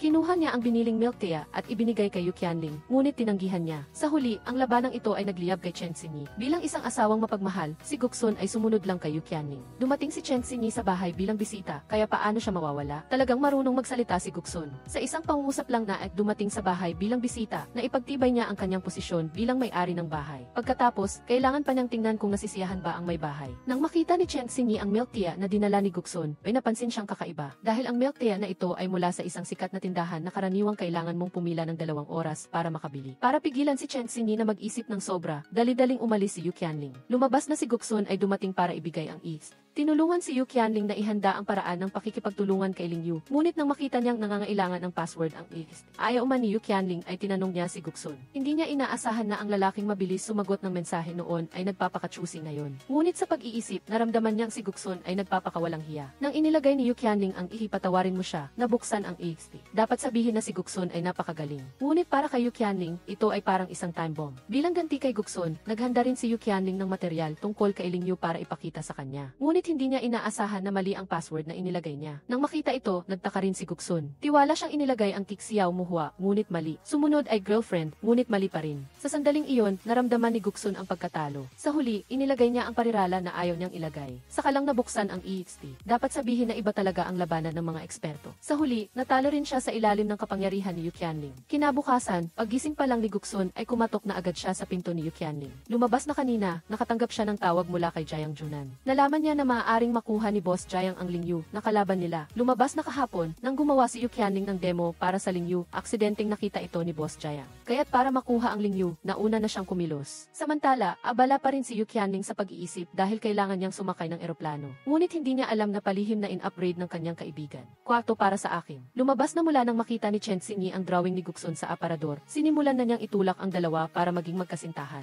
Nakita ni Guksun na masigasig si Yukianling sa pagpipinta at ang kanyang mga mata ay nakatitig sa kanya, puno ng pagmamahal. Gayunpaman, nang makarating sila, hindi pa man nila nakumbinsi si Lingyu, nabigo na sila at tinanggihan. Gusto pa ring subukan ni Yukianling ng isa pang pagkakataon. Ngunit hindi niya inaasahan na may mas magandang pagkakataon na dumating. Lumabas na biglang nasugatan ang kaibigan ni Lingyu. Walang makasuporta sa susunod na pagganap ng Taichai. Nang makita ang pagkakataon, dali-daling itinulak ni Yukianling si Guksun sa entablado. Nang makitang itinulak siya ng kanyang asawa, napilitang umakyat si Guksun sa entablado. Hindi niya inaasahan na hindi lamang siya nakasabay sa mga galaw, kundi nakipagtulungan pa siya ng mahusay kay Lingyu. Nang makita ang eksenang ito, nagsiselo si Yukianling. Habang nagsiselos pa rin si Yukianling, napansin ni Guksun ang hilig ni Lingyu. Lumabas na nakita niya ang modelo ng baril dahil sa tasa ng tubig ni Ling Yu. Nang maghanda si Ling Yu na pumasok sa laro, kusang loob ding humingi si Yu Qianling na makasali. Sa pagtutulungan ni Guksun at Yu Qianling, napansin din ni Ling Yu ang kakaiba. Madalas ba kayong maging magkakampi? Hindi ba't ganito ang inyong pagkakaintindihan? Ngunit sinasabi ninyong hindi. Dahil sa pagkakataong ito, sinimulan ni Yu Qianling na ikwento ang tungkol sa karakter ni Lin Zai. Nang marinig niyang bagay na bagay sa kanya si Lin Zai, sa wakas ay naging interesado si Ling Yu. Lalo na nang marinig niyang sinabi ni Yu Qianling na ang diwa ng laro ay kahit libu-libong tao ang humaharang, patuloy pa rin tayong usad, at pagkatapos ay ipinaliwanag niya ang kahulugan nito. Sa paggawa ng laro, marami kaming nakaharap na hadlang. Walang naniwala na kaya naming gawin ito. Marahil ay mas mahirap pa ito sa hinaharap, ngunit hindi mahalaga iyon dahil naniniwala kaming tama ang ginagawa namin. Ang mga salitang iyon ay nagpahanga kay Guksun. Matagal na rin siyang tinanggihan ng maraming tao. Sa sandaling ito, nabighani si Guksun sa lakas ng loob ni Yu Qianling sa kanyang karera. Nang makita niya na tanging siya lang ang nakakaintindi sa kanya, napuno ng saya ang kanyang puso. Pagkatapos, nakita niyang palihim na tinitingnan ni Yu Qianling ang kanyang paboritong keyboard, ngunit ayaw niya itong bilhin. Nagkaroon na naman siya ng ideya. Kunwari siyang humingi ng tulong kay Yu Qianling na pumili ng regalo para sa isang babae, lalo na nang akalain ni Yu Qianling na ito ay para kay Ling Yu. Ipinakilala niya agad ang kanyang paboritong keyboard, ngunit hindi niya alam na ang lahat ng ito ay bahagi ng plano ni Guksun. Pagka-uwi niya at nakitang dumating na ang regalo, nagsimulang magbiro si Yu Qianling na binayaran ito ng kumpanya. Kaya, matagumpay siyang nakapagbigay ng regalo kay Yu Qianling. Nang makita ang bagong keyboard, hindi maipaliwanag ang tuwa ni Yu Qianling. Kasabay nito, dahil sa paggamit ng keyboard ng magkasintahan, kusang kumurba ang mga labi ni Guksun. Para mas umusad ang kanilang relasyon ni Yu Qianling, ay naisip na naman siyang bagong ideya ang imbitahan siya sa team building. Ngayong pagkakataon, ang outdoor activity ay sa lugar kung saan sila unang nagkita. Nang makita ang interaksyon ni Yu Qianling at Guksun, hindi komportable ang malaking boss. Nag-aalala siya na mahirapan si Yu Qianling dahil sa boss. Sinabihan din siya ng kanyang kasamahan na maging maingat sa kanyang pananalita. Pagpasok pa lang ni Yu Qianling, pinasalamatan na niya ang boss dahil pinayagan siyang matuto sa Department Siyam ng proyekto. Ngunit sinabi ng boss na ang pagkakataon ay nakuha ni Yu Qianling sa sarili niyang pagsisikap. Pagkatapos, nang sinabi niyang hindi niya ipapahiya ang Department Isa, sinabi ng boss na masyado siyang mapagkumbaba. Balak na sana niyang umalis nang tawagin siya ng boss. Hiniling niya kay Yu Qianling na iguhit ang 4 na alagang aso sa loob ng 2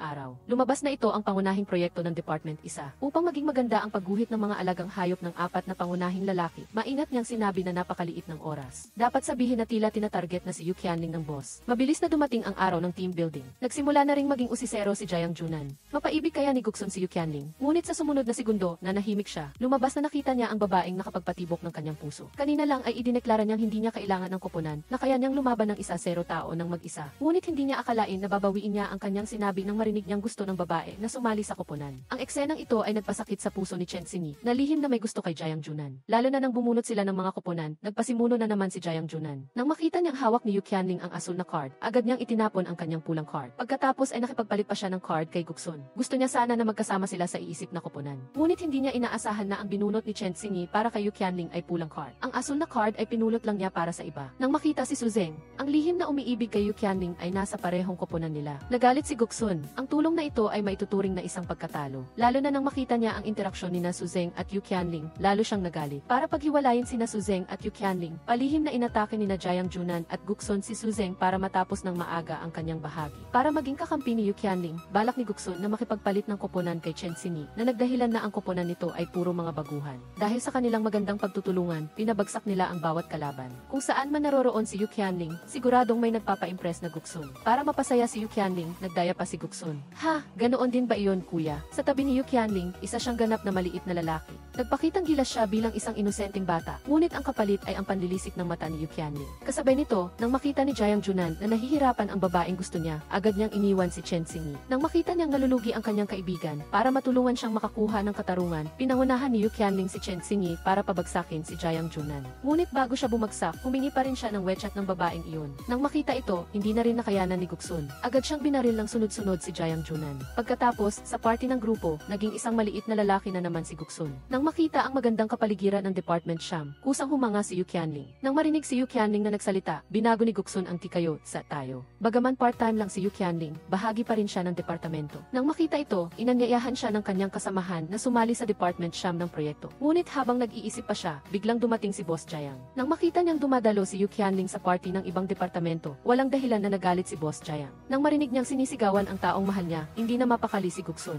Direkta silang nagkaharap. Lumabas na sina Boss Jiang at Guksun ay dating magkapatid sa kolehiyo. Noong araw, napakalapit nila sa isa't isa at madalas silang magkasama sa paggawa ng malalaking proyekto ng laro. Ngunit bukod sa pagkilala sa talento ng bawat isa, lahat ng iba pa ay hindi tugma na parang ipinanganak silang magkaiba. Hanggang sa araw ng pagtatapos ni Boss Jiang ay sumiklab ang pagtatalo at naghiwalay ang kanilang landas. Kaya, sa pagkakataong ito para magkaroon ng panalo, muli nilang nilalaro ang dart game noong kolehiyo. Sa unang laro, pantay lang ang kakayahan ng dalawa. Ngunit sa ikalawang laro, halos matalo si Guksun dahil lang sa isang komento. Nagalit muli ang dalawa at halos walang makapigil sa away pagkatapos ng inuman. Si Guksun, lasing at nagre-rebelde, ay sinubukan kunin ang susi ng kotse mula kay Yu Qianling, ngunit mali ang pagkakaintindi ni Guksun. Bakit kung saan-saan mo hinahanap ang susi? Sa huli, nagawa rin ni Yu Qianling na maisakay si Guksun sa kotse. Kasabay nito, lasing din si Jiang Junan at sumisigaw na gusto niyang tawagan ang babaeng gusto niya, ngunit napatawag niya sa maling numero ni Chen Xingyi at nagpahatid ng mahabang pagtatapat ng pag-ibig na gusto niyang maging kaibigan niya. Nang marinig niyang pumayag itong maging kaibigan, pumayag siyang maging kaibigan ko. Tiningnan ni Chen Xingyi si Jiang Junan at lihim na nagkagusto sa kanya, ngunit tanging pait lang ang naramdaman ni Guksun sa kanyang puso. Nang magulat sa ipis, dumiretso si Yu Qianling sa yakap ni Guksun. Ang kanyang sigaw ay naging dahilan din para tumakbo ang kanyang ina. Nang makita si Guksun, inakala ng kanyang ina na ito ang boyfriend ni Yu Qianling sa laro, kaya hindi ito masaya. Ngunit nang marinig niyang sinabi ni Yu Qianling na ito ang kanyang boss, mabilis na nagbago ang kanyang ugali. Pagkatapos ay tinanong niya ang pangalan ni Guksun at kung mayroon na itong girlfriend. Dahil sa takot na batanungin ng kanyang ina ang buong kasaysayan ng pamilya nito, pinigilan niya ang kanyang ina at niyakap ito pauwi. Ngunit hindi pinalampas ni Guksun ang pagkakataong manuyo sa kanyang magiging biyenan. Kinabukasan, maaga itong dumating para magpakita ng pagmamalasakit, lalo na nang marinig niyang pinupuri ng ina si Guksun. Nagulat si Yu Qianling. Nakita niya ang kanyang ina na nagluluto ng paborito niyang tokwa para kay Guksun.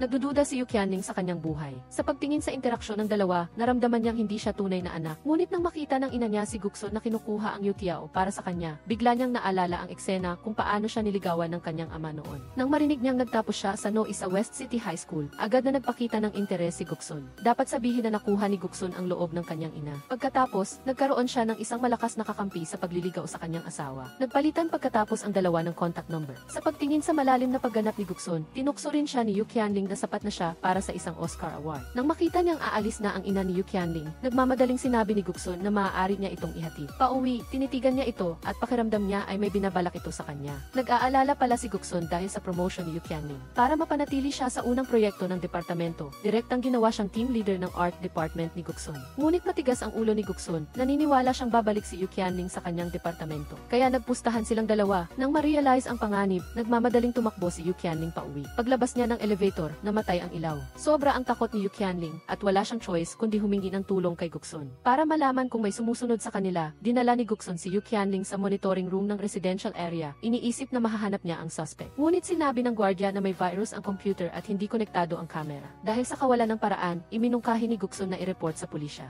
Pagkatapos maghain ng ulat ang pulis, sinisi nila si Guksun. Sa totoo lang, ang girlfriend mo, kung ganito na siyang gabi umuwi, dapat sunduin mo siya. Nagkamali ng pagkakaintindi, masayang tinanggap ni Guksun ang titulong ito at nangakong hindi na niya hahayaan si Yu Qianling na mag-isa. Pag-alis nila, biglang hinawakan ni Guksun ang kamay ni Yu Qianling pauwi. Nang makita niyang nag-aalala ito, mabilis na may ginawa si Guksun sa telepono nito. Pagdating sa bahay, natatakot pa rin si Yu Qianling. Maingat niyang hinarangan ang pinto. Hindi inaasahan, pagkatapos niyang gawin iyon ay may kumatok. Wala nang choice, dahan-dahang inalis ni Yu Qianling ang mga harang. Nang makita ni Guksun na matagal hindi binubuksan ni Yu Qianling ang pinto, inakala niyang may nangyari sa kanya. Naghahanda na siyang sirain ang pinto nang buksan ni Yu Qianling ang pinto at nakita niya ang nakatambak na gamit. Naunawaan lang niya nakakagawa lang ni Yu Qianling ng depensa. Pagkatapos, sinuri niya ang bintana at pinahintulutan si Yu Qianling na isabit ang kanyang jacket bilang tanda. Hindi pa siya nakakita ng ganoong klaseng lalaki. Dahil lang sa lumitaw ang kababata ni Yu Qianling, agad na naging alerto si Guksun sa level 1. Sa pagkakita sa kanilang dalawa na magkasama, nagsimula siyang maglabas ng amoy ng pulbura. Ang labanan sa pagitan nila ay tunay na tahimik ngunit matindi. Sa pamamagitan ng kanilang paglalaban, ipinahayag nila ang kanilang pagkadismaya sa isa't isa. Nang marinig niyang sinabi ni Tangsin na susunduin niya si Yu Qianling papasok sa trabaho, muling naging masungit si Guksun. Mariin niyang sinabi na hindi na kailangan ng ibang tao na ihatid ang kanyang girlfriend. Muling idiniin niya na silang dalawa ni Yu Qianling ay pumapasok sa trabaho ng magkasama araw-araw. Nang makita ito, hindi sumuko si Tangsin at muling binanggit ang nangyari noong bata pa sila. Madalas daw sumusunod si Yu Qianling kay Tangsin. Nang marinig ito, tiningnan ni Guksun si Yu Qianling nang may pagdududa. Lalo na nang marinig niyang inimbitahan ni Tangsin si Yu Qianling na maging date niya sa kasal ng kaibigan, hindi na nakakaupo si Guksun. Nang sabihin ni Yu Qianling na baka hindi siya makapunta dahil busy ang kumpanya, sinabi naman ni Tangsin na may myocarditis siya at at kung hindi siya sasamahan ni Yu Qianling, mapupunta siya sa ospital. Sa pagkakita sa kanilang dalawa na magkasama, sinubukan ni Guksun na sumingit sa gitna, ngunit itinulak siya ni Tangxin. Nang makita niyang nagpapanggap itong kawawa, lubos na naniwala si Yu Qianling kay Tangxin. Masasabing talo si Guksun sa pagkakataong ito dahil hindi niya alam kung paano maglaro ng biktima. Sa kumpanya, nakatanggap si Yu Qianling ng mensahe mula kay Tangxin. Agad itong nagpadala ng damit para sa kanya gamit ang express delivery service. Nang makita ni Huang Jai na hindi gusto ni Yu Qianling ang mga damit, agad niyang nahulaan na galing ito sa taong hindi niya gusto. Nang kumpirmahin ito ni Yu Qianling, pinayuhan siya ni Huang Jai na kung hindi niya gusto, wag nang patagalin pa at diretsahang tanggihan. Pagkatapos mag-isip sandali, nakita ni Yu Qianling na makatuwiran ito. Dinala niya ang mga damit para makipagkita kay Tangxin para sa tanghalian.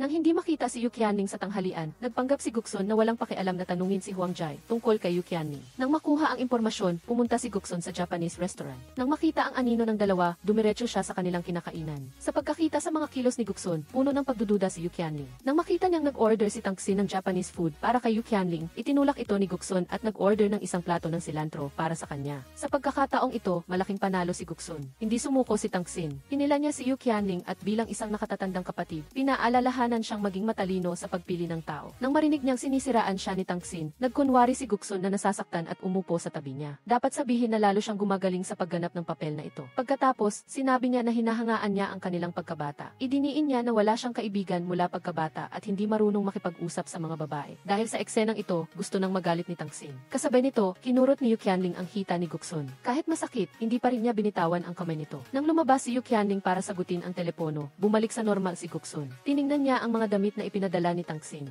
Humingi siya ng bayad ngunit tumanggi si Tangxin. Sinabi ni Guksun na kung hindi niya tatanggapin, magiging hindi siya komportable. Dahil dito, napilitang tanggapin ni Tangxin ang pera. Ngunit sinadya ni Guksun na matapon ang chili sauce, sinisira ang set ng damit na may amoy ni Tangxin. Nang makita niyang bumalik si Yu Qianling, sinadyang magsumbong ni Tangxin, hindi niya sinasadya. At saka, binayaran ko na siya. Dapat aminin na sa sining ng pang-aasar, walang katulad si Guksun. Dahil sa kanyang kakayahan, napaalis niya ang kababata ni Yu Qianling na si Tangxin. Ngunit pagkaalis niya ay may napansin siyang kakaiba. Nakita niya ang isang taong nakaitim, ngunit nang makita niya ang mukha, ito pala ang gwardiya ng residential area. Kinabukasan, natuklasan nga ni Guksun na may problema sa gwardiya dahil magkatulad ang sapatos ng nakaitim na tao at ng gwardiya. Upang malaman ang katotohanan, sinadya niyang magpakitang tao kasama si Yu Qianling. Una, para marinig ng gwardiya ang password ng kanyang bahay. Pagkatapos, para makita siya nitong may dalang maleta para sa business trip. Sinasadya niyang sabihin sa gwardiya na pupunta si Yu Qianling sa bahay niya. Kinagabihan, nagkaroon nga ng problema ang surveillance camera at nilusob ng nakaitim na tao ang bahay ni Guksun. Masaya ba? Pagkatapos, napatumba ni Guksun ang tao sa isang galaw. Lumabas na ang sumusunod kay Yu Qianling ay ang gwardiya ng residential area. Dahil sa sobrang excitement, aksidenteng nasaktan ni Yu Qianling ang paa ni Guksun. Sa pagkakita sa nahuli na gwardiya, hindi mapigilan ng pulis na purihin ang kakayahan ni Guksun sa investigasyon.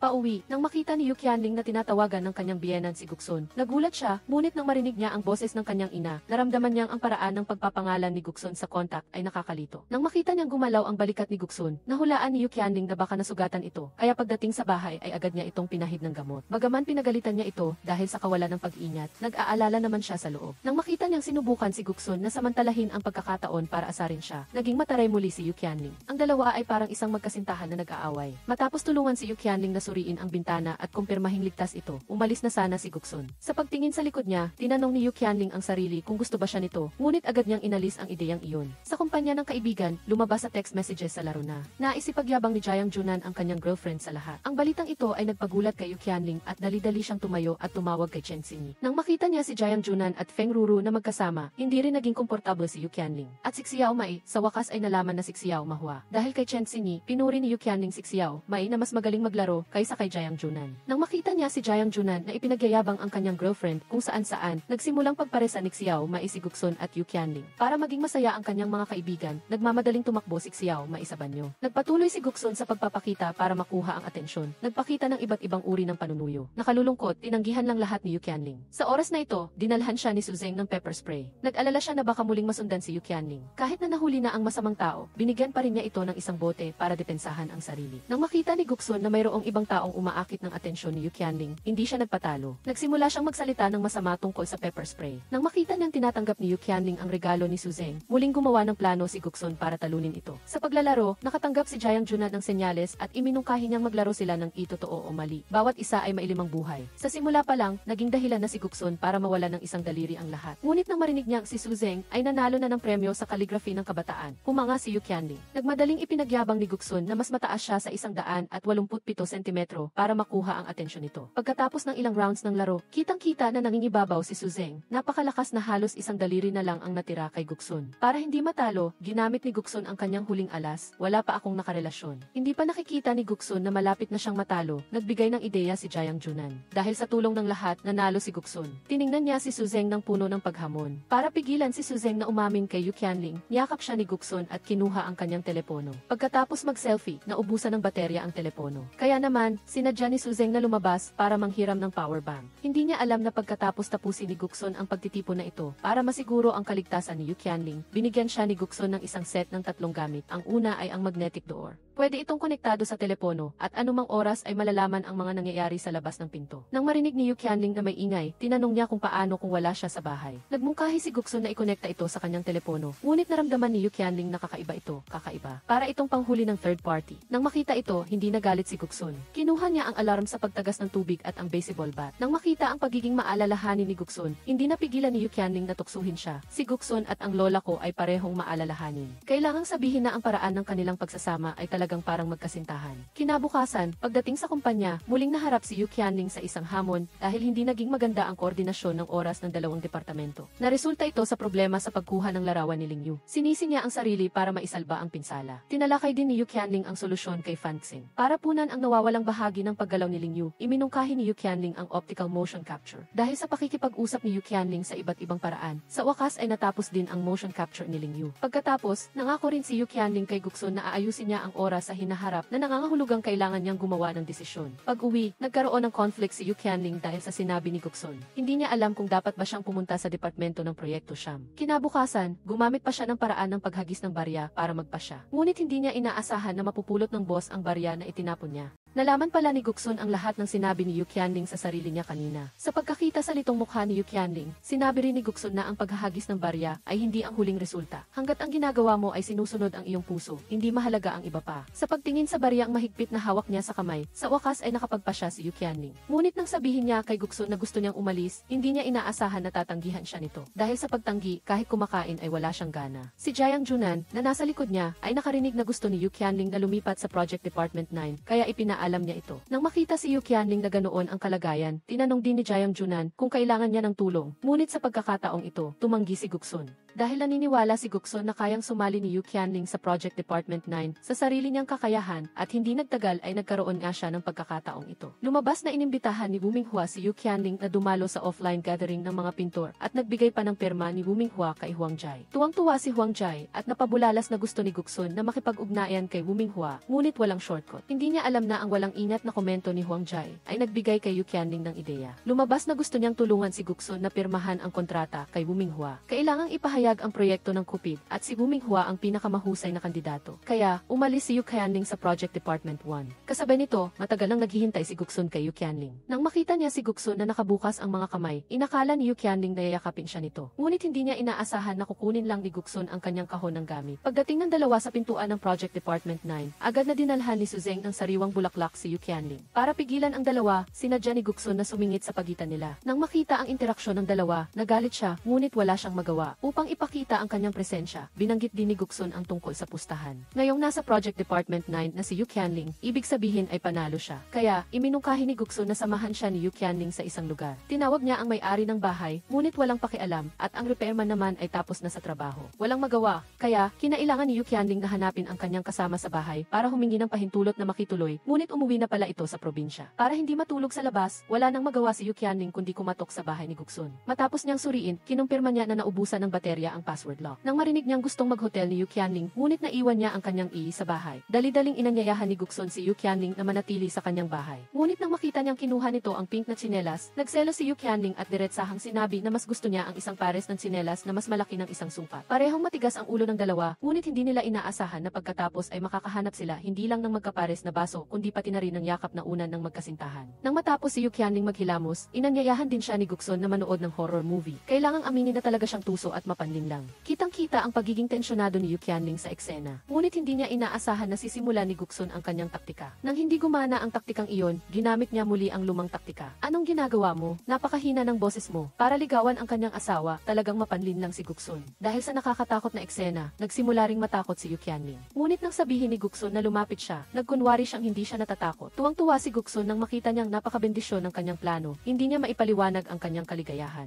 Gayunpaman, takot na takot pa rin si Yu Qianling dahil narinig niya ang ingay ng pag-init. Dahil dito, nawala nang masabi si Yu Qianling. Pagkatapos, naramdaman din niya ang pagyanig ng sofa. Dagdag pa ang takot sa kanyang puso. Nang hipa ng kurtina ang ulo ni Yu Qianling, hindi na niya kinaya. Para mapanatili ang kanyang imahe, nagdahilan si Yu Qianling na matutulog na siya at umalis. At si Guksun, nakita niya ang telepono nito sa pagitan ng mga unan ng sofa. Kinabukasan, hindi lang masarap na almusal ang inihanda ni Guksun para kay Yu Qianling, kundi pati na rin ang malinis na damit para pamalit. Ngunit nang makita niya ang mali, hindi na nakapagpigil si Yu Qianling. Para pigilan siya, kailangan lang niyang magbuhos ng tubig. Ngunit nang makita niya ang magkapares na baso na nakita niya kagabi, nagdahilan si Yu Qianling ng masama at hindi niya ito tinanggap. Hanggang sasabihin ni Guksun na kay Jiang Junan ito at hindi raw ito kinuha ng girlfriend niya dahil pangit. Pagkatapos, narinig ni Yu Qianling na ang yakap na unan at ang mga unan sa kwarto ay kay Jiang Junan din, ngunit nang banggitin ang pink na tsinelas. Diretsahan sinabi ni Guksun na sadya niyang binili iyon para kay Yu Qianling. Nang malaman ang katotohanan, sa wakas ay masaya siya. Papunta sa trabaho, nakatanggap si Yu Qianling ng tawag mula sa kanyang kasama sa bahay. At nang malaman nitong magkasama sila ni Guksun kagabi, agad nitong nasabi, kung hindi mo siya gusto, ano pa? Talagang matalik na kaibigan, isang tingin lang at alam na ang totoo. Ngunit malungkot si Su Zeng. Nang makita niya si Yu Qianling, balak niyang bumati, ngunit naalala niya ang tawag kagabi. Lalo na nang makita niya ang nakangiting mukha ni Guksun, labis na nainis si Su Zeng. Kasabay nito, habang nagtatrabaho si Yu Qianling at nakatingin kay Guksun, bigla niyang naalala ang sinabi ng kanyang matalik na kaibigan. Hindi niya mapigilan ang pagdududa, gusto ba talaga ako ni Guksun? Ngunit nang makita niyang umalis na sina Yu Qianling at Su Zeng, hindi rin mapakali si Guksun. Sinimulan pa niyang idikit ang kanyang tenga sa pinto para makinig. Nang makita niyang masayang nag-uusap ang tatlo, galit siyang umalis. Nang silipin niya sa kurtina at nakita si Yu Qianling na pabalik, nagmadali siyang magtanong ng balita. Ang pagtatalo ng dalawa sa pagkakataong ito ay nagmula sa kanilang mga ina. Lumabas na ang ina ni Yu Qianling para paglapitin ang dalawa ay nakipagtulungan sa ina ni Guksun para kumuha ng tiket sa isang dating show para sa kanila. Ngunit hindi alam ni Guksun na si Yu Qianling ang kanyang makakadete, kaya agad niya itong tinanggihan. Samantala, inakala ni Yu Qianling na nahihiya lang si Guksun, kaya inikot-ikot niya ang pag-imbita sa kanya. Para sa date na ito, hindi lang nag-make up si Yu Qianling kundi inayos din niya ang kanyang buhok. Ngunit naghintay siya ng matagal ngunit walang bakas ni Guksun. Balak na sana ni Yu Qianling na mag-text para magtanong, ngunit naramdaman niyang magmumukha siyang sabi. Hindi niya alam na sa oras na iyon, pinag-uusapan pa rin ni Guksun ang trabaho sa kumpanya. Nang makita niyang papalapit na ang oras, wala nang magawa si Yu Qianling kundi tawagan ang kanyang ina at tanungin kung kailan ba darating si Guksun. Kasabay nito, pagkatapos niyang magtrabaho, nakita niya ang sticky note sa computer ni Yu Qianling. Saka lang niya na-realize na may problema, lalo na nang marinig niyang sinabi ng ina niya na ang taong idinidate ay pareho niya ng trabaho at siya rin ay may apelyidong Gu. Sa wakas ay hindi na nakapagpigil si Guksun. Tinawagan niya si Yu Qianling, ngunit nakapatay ang telepono nito. Matagal nang naghihintay si Yu Qianling, ngunit hindi pa rin dumarating si Guksun. Naramdaman ni Yu Qianling na baka nagkakamali lang siya ng interpretasyon. Nang makita niya si Guksun sa ibaba ng kanyang building kinagabihan, galit si Yu Qianling at hindi siya pinansin. Naghabulan lang ang dalawa, isa ang humahabol at isa ang tumatakbo. Balak na sana niyang umuwi, ngunit bigla niyang naalala na sira ang lock ng pinto niya at hindi pa ito naayos. Sinubukan niyang tawagan ang locksmith, ngunit naubusan ng baterya ang kanyang telepono. Kaya, pinanood lang ni Guksun si Yu Qianling na sirain ang lock sa kanyang sarili. Paano? Para bang inilalabas niya ang lahat ng kanyang galit sa lock. Kahit na nakontak niya ang locksmith, hindi pa rin nawala ang kanyang galit. Nang makita ng locksmith ang sirang lock, hindi niya mapigilang mapabulalas, ang lakas. May pera ka, kaya mong bilhin ang lahat. Nang makita niya si Guksun na sumunod sa loob, kinantyawan din ni Yu Qianling si Guksun. May bahay ka naman, bakit hindi ka umuwi? Tamang-tama, itinulak ng locksmith si Guksun papasok. Masasabing ang dalawang ito ay talagang magkasintahan na sinusuportahan ng marami. Nang ipaalam ng locksmith na tapos na ang pag-aayos ng pinto, dali-daling hinila ni Yu Qianling si Guksun paalis. Ngunit hindi niya inaasahan na hindi ito mabubuksan. Parang hindi pa rin naayos ang lock. Nang makita ito, tuwang-tuwa si Guksun sa kanyang puso dahil mayroon siyang dahilan upang manatili sa bahay ni Yu Qianling magdamag. Nang marinig niya na sinabi ng locksmith na bukas pa niya magagawa ang trabaho, galit na galit siya. Kahit anong sabihin ni Yu Qianling, agad na sumang-ayon si Guksun. Ngunit nang sabihin ni Yu Qianling na umakyat siya sa bintana at umuwi, nagsimulang mag-alinlangan si Guksun.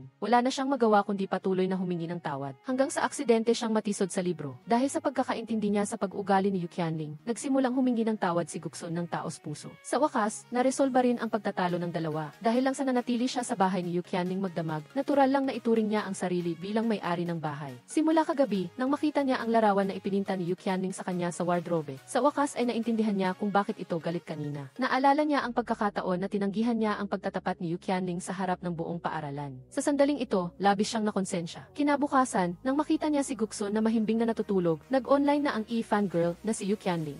Tinitigan ni Yu Qianling ang makapal at mahabang pilik mata ni Guksun at hindi niya napigilang hawakan ito. Ngunit ang paghipo na ito ay hindi lang nakagising sa kanya, kundi naipit din ang buhok niya sa zipper ng sofa. Labis na nataranta si Yu Qianling dahil sa maling pagkakaintindi. Ngunit kalmado lang si Guksun sa pagtulong sa kanyang tanggalin ang buhok. Para hindi matumba si Yu Qianling, niyakap pa niya ito ng mahigpit. Kailangang aminin na talagang maalalahanin si Guksun. Matapos matanggal ang buhok, nahihiyang mabilis na tumakas si Yu Qianling. Ngunit bigla niyang napansin na nalabhan na pala ni Guksun ang kanyang damit. Pagbalik sa kumpanya, biglang gumawa si Guksun ng mahalagang desisyon, baguhin ang petsa ng paglabas ng promotional video ng Hero. Ang biglaang desisyong ito ay ikinagalit ng mga miyembro ng Board of Directors. Bagaman sinabi ni Guksun na ilalabas niya ang bagong promotional video sa loob ng 5 araw, hindi pa rin nasisiyahan ang board. Nang marinig nilang sinabi niya na kung hindi niya maipasa ang promotional video sa loob ng 5 araw, siya mismo ang mananagot, pansamantalang pinalampas ng mga shareholder si Guksun. Ang dahilan kung bakit binago niya ang petsa ng paglabas ng ad ay dahil napanood niya ang panayam ng kanyang kaklase. Dahil magkapareho sila ng industriya, nakita niya ang mga pagkukulang ng Hero Game mula sa panayam ng kanyang kaklase, kaya niya inurong ang petsa ng paglabas ng ad. Pagkatapos, tinalakay nilang magkasama ang mga kahinaan ng Hero. Nang makita si Guksun na stress sa trabaho, nalungkot si Yu Qianling. Nagmungkahi siyang maglaro sila ng mga puzzle para matulungan siyang makapag-relax. Nang makita niyang hindi na nalulungkot si Guksun dahil sa trabaho, hindi pa rin napanatag si Yu Qianling. Hindi lang siya kusang yumakap kay Guksun, kundi inaliw din niya ito. Nang bumusina ang driver sa likod, saka lang siya nagulat at napagtanto na umuwi na siya. Balak sana niyang yayain si Guksun na kumain, ngunit nakita niyang patay ang ilaw sa bahay nito. Lumabas na bumalik si Guksun sa kumpanya dahil inihatid niya siya pauwi. Para matulungan siya, nagsimulang magsaliksik ng materyales si Yu Qianling. Kinabukasan, nang makita niyang walang ideya ang kanyang mga kasamahan, lakas loob ding nagbigay ng sarili niyang opinyon si Yu Qianling. Nang marinig ang kanyang opinyon, nagningning ang mga mata ni Guksun. Mula sa kanyang mungkahi, sunod-sunod na nakakuha ng bagong ideya ang kanyang mga kasamahan. Sa wakas, nalutas ang mga pagkukulang ng Hero. Gayunpaman, nagdagdag ito ng workload para sa art design team. Sa pagkakita sa lahat na naghahati ng trabaho, gusto sanang sumubok ni Yu Qianling, ngunit wala pa siyang karanasan at natatakot siyang makaapekto sa progreso. Gayunpaman, nang ibigay ni Fan Xing ang trabaho sa iba, sinabi pa rin ni Yu Qianling na gusto niyang tumulong. Nang ibigay ni Fan Xing sa kanya ang isang gawain na may kinalaman sa disenyo, puno siya ng motibasyon. Walang tigil siyang naghahanap ng materyales at humihingi ng payo sa kanyang mga superior, at sa wakas ay nakagawa ng isang armas na ikinatuwa niya. Ngunit tinanggihan ito ng 3 ang modeling team. Lumabas na hindi malinaw na nakasaad sa disenyo ng armas ang material nito. Nagdagdag ito ng workload para sa 3 ang modeling team. Nang makita niyang malungkot si Yu Qianling, muling lumitaw si Su Zeng.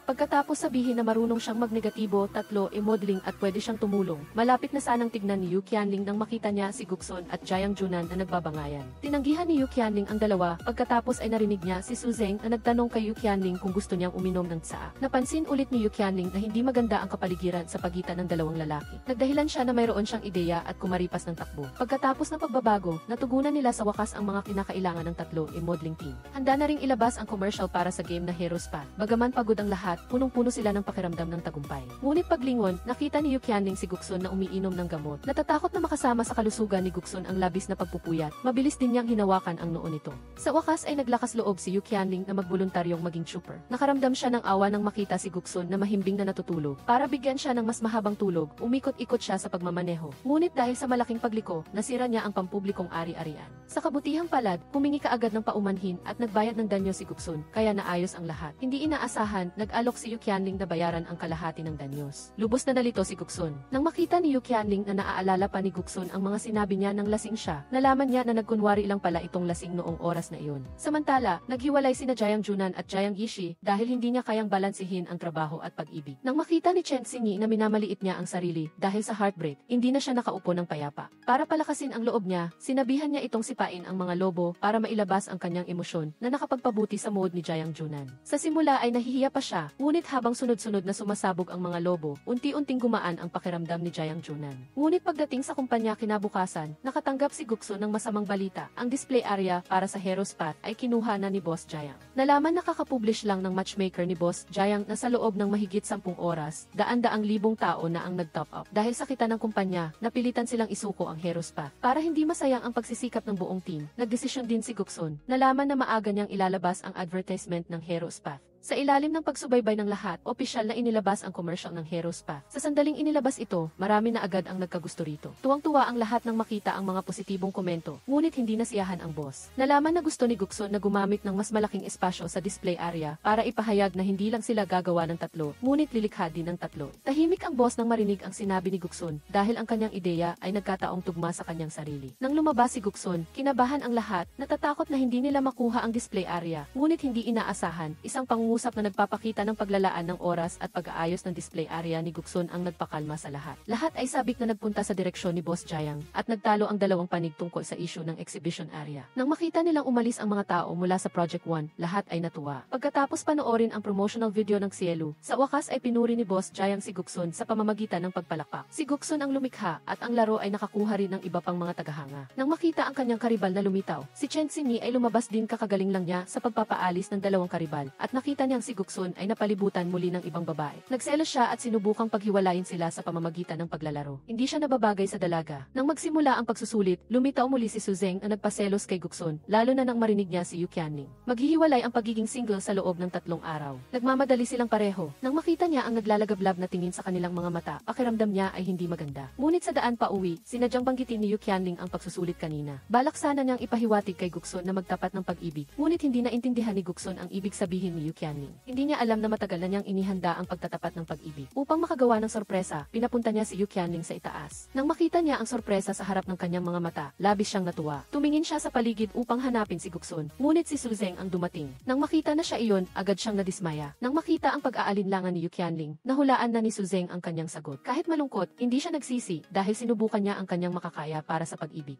Upang magpaalam sa pag-ibig na ito, niyakap ni Su Zeng si Yu Qianling, ngunit ang yakap na ito ang nagpamali ng intindi kay Guksun. Sa sandaling ito, pakiramdam niya ay wasak siya. Pag-uwi, nakita niya ang sorpresa na inihanda niya para sa pagtatapat ng pag-ibig, at si Guksun ay labis na nasaktan at hindi makapagsalita. Hanggang sa tawagan siya ni Jayang Junan upang magtanong, matagumpay ba ang iyong pagtatapat ng pag-ibig? Doon lang nagising si Guksun. Nagrereklamo pa si Jayang Junan tungkol sa pagiging matigas ng ulo ni Guksun, ngunit matagal na niyang ibinaba ang telepono. Lumabas na si Yu Qianling ang nagdala ng hapunan. Sa takot na matuklasan niya ang sorpresa na inihanda niya, mabilis niyang pinatay ang ilaw. Sa huli, nag-post pa siya ng kaakit-akit upang ilihis ang atensyon ni Yu Qianling. Pagkatapos ay narinig niya si Yu Qianling ang nagsasabi na tama ang pagsusulit dahil may nagtapat ng pag-ibig kanina. Kaya kinumpirma nilang dalawa ang kanilang relasyon. Agad na ibinigay ni Guksun ang kanyang password sa pagbabayad kay Yu Qianling. Nang makita ni Yu Qianling na tapat sa kanya si Guksun, ibinigay din niya ang kanyang password sa kanya. Dapat sabihin na alam ni Guksun kung paano panatilihin ang kanyang pagkalalaki. Kahit na sa bahay ay magkasintahan sila, sa kumpanya ay lihim silang magkasintahan. Maaari lang silang magpalitan ng lihim na tingin. Kahit na magkalapit sila, may mga hindi inaasahang bisita sa opisina. Nang makita ni Yu Qianling si Guksun na natutulog at nakasimangot, bigla siyang nalungkot. Akala niya ay papayagan niya itong magpahinga, ngunit hindi niya sinasadyang nagising ito. Sa huli, nahulog pa siya sa bisig ni Guksun. Nang handa na silang dalawa na magpatuloy, nahuli sila ng kanilang kasamahan. Kahit na nakasuot siya ng EC glasses at hindi nakakakita, hindi pa rin siya nakataka sa paghihiganti ni Guksun. Ginamit niya ang trabaho para sa personal na paghihiganti at pinatamaan siya ng isa-isa. Pagkatapos, dahil sa benepisyo ng pagiging single, nabunot din ni Yu Qianling ang paborito niyang blind box. Ngunit hindi ito ikinatuwa ni Guksun dahil pakiramdam niya ay hindi siya kasing halaga ng isang blind box. Nang makita niya na nagalit si Guksun, nagsimula siyang suyuin ito. Nang marinig niya na gusto siyang bilhan ni Yu Qianling ang telepono, hindi nasiyahan si Guksun dahil kung mailalabas na bagong modelo, kailangan niya ring bilhan si Yu Qianling. Dapat sabihin na madali siyang suyuin. Ngunit nang aakmain na niyang hawakan ang kanyang kamay, tinanggihan siya ni Yu Qianling. Lumabas na dumating si Huang Jai. Nang makita niya ang dalawa na nakasuot ng magkaparehong jacket, naghinala siya kung ito ay couple outfit. Ito ay nagpasaya kay Guksun. Upang ilihis ang atensyon ni Huang Jai, kinailangan ni Yu Qianling na sabihin, sinabi ni Boss Gu na ililibre niya ang buong departamento ng kape. Narito ako upang tulungan siyang dalhin. Ang pagkakaroon ng girlfriend na palaging nagbubunyag ng kanyang mga lihim ay talagang nagpapahirap kay Guksun. Nang makita ni Yu Qianling na hindi talaga siya tinulungan ni Guksun na dalhin ang kape, tumahimik na lang siya. Ngunit pagkatapos noon, kinuha ang kape sa kanyang kamay. Lumabas na gusto ni Guksun na ilantad ni Yu Qianling ang kanilang relasyon sa social media. Kung hindi ito kayang gawin sa kumpanya, ilalantad niya ito sa ibang lugar. Sa pagdating pa lang niya sa kumpanya, opisyal nang nag-anunsyo si Yu Qianling. Nang makita ang kanyang post, tumugon din si Guksun at tunay ngang bagay sila. Si Yu Qianling ay pumuri sa isang hot boy.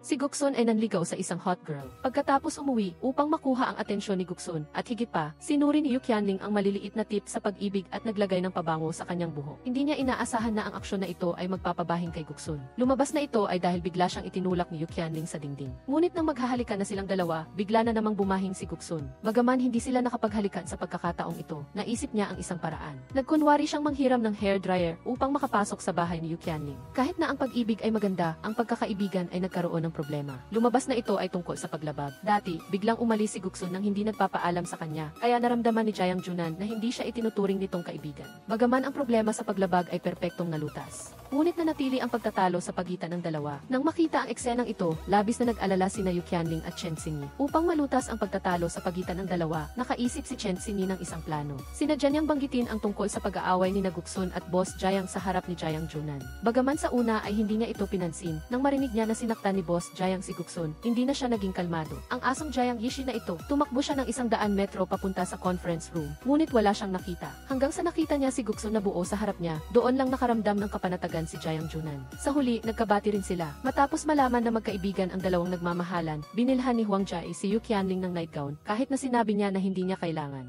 Ngunit nakita ni Guksun ang nightgown na iyon sa bahay. Nang bumalik sa kumpanya, nakita niya si Yu Qianling na nakikipag-usap kay Su Zeng. Nagselos siya at pinaalis si Su Zeng. Ginamit ang trabaho para sa personal na interes sa pamamagitan ng pagbibigay ng mas maraming trabaho para dito. Ngunit kay Yu Qianling, napakalambing ni Guksun. Lumabas na dumating siya upang ibigay ang kanyang pag-ibig kay Yu Qianling. Ginamit niya ang trabaho bilang dahilan upang dalhan siya ng merienda at inumin. Upang patatagin ang kanyang posisyon, nagbigay pa siya ng magkapares na tasa. Samantala, natuklasan din ni Jayang Junan na mailihim na pagtingin sa kanya si Chen Xingyi. Natakot siya at tumakbo palayo. Ang dahilan ng lahat ng ito ay dahil nakatanggap siya ng tawag mula sa kanyang dating girlfriend na nag-iwan kay Chen Xingyi na tahimik na nalulungkot. Samantala, nagluluto ng hapunan si Guksun at Yu Qianling sa bahay nang makita nila ang isang hindi inaasahang bisita si Jayang Junan. Ipinahayag din ni Guksun ang kanyang pagkakakilanlan ng napaka-dominate. Lumabas na sinadya itong lahat ni Jayang Junan bilang matalik na kaibigan. Nakita na niya ito noon pa. Pagkatapos, hinila niya silang dalawa at ikinuwento ang tungkol sa kanya at kay Chen Xingyi. Kahit na ikinuwento niya ito mula sa pananaw ng kanyang kaibigan, alam ni Yu Qianling na lihim na nagmamahal si Chen Xingyi kay Jayang Junan.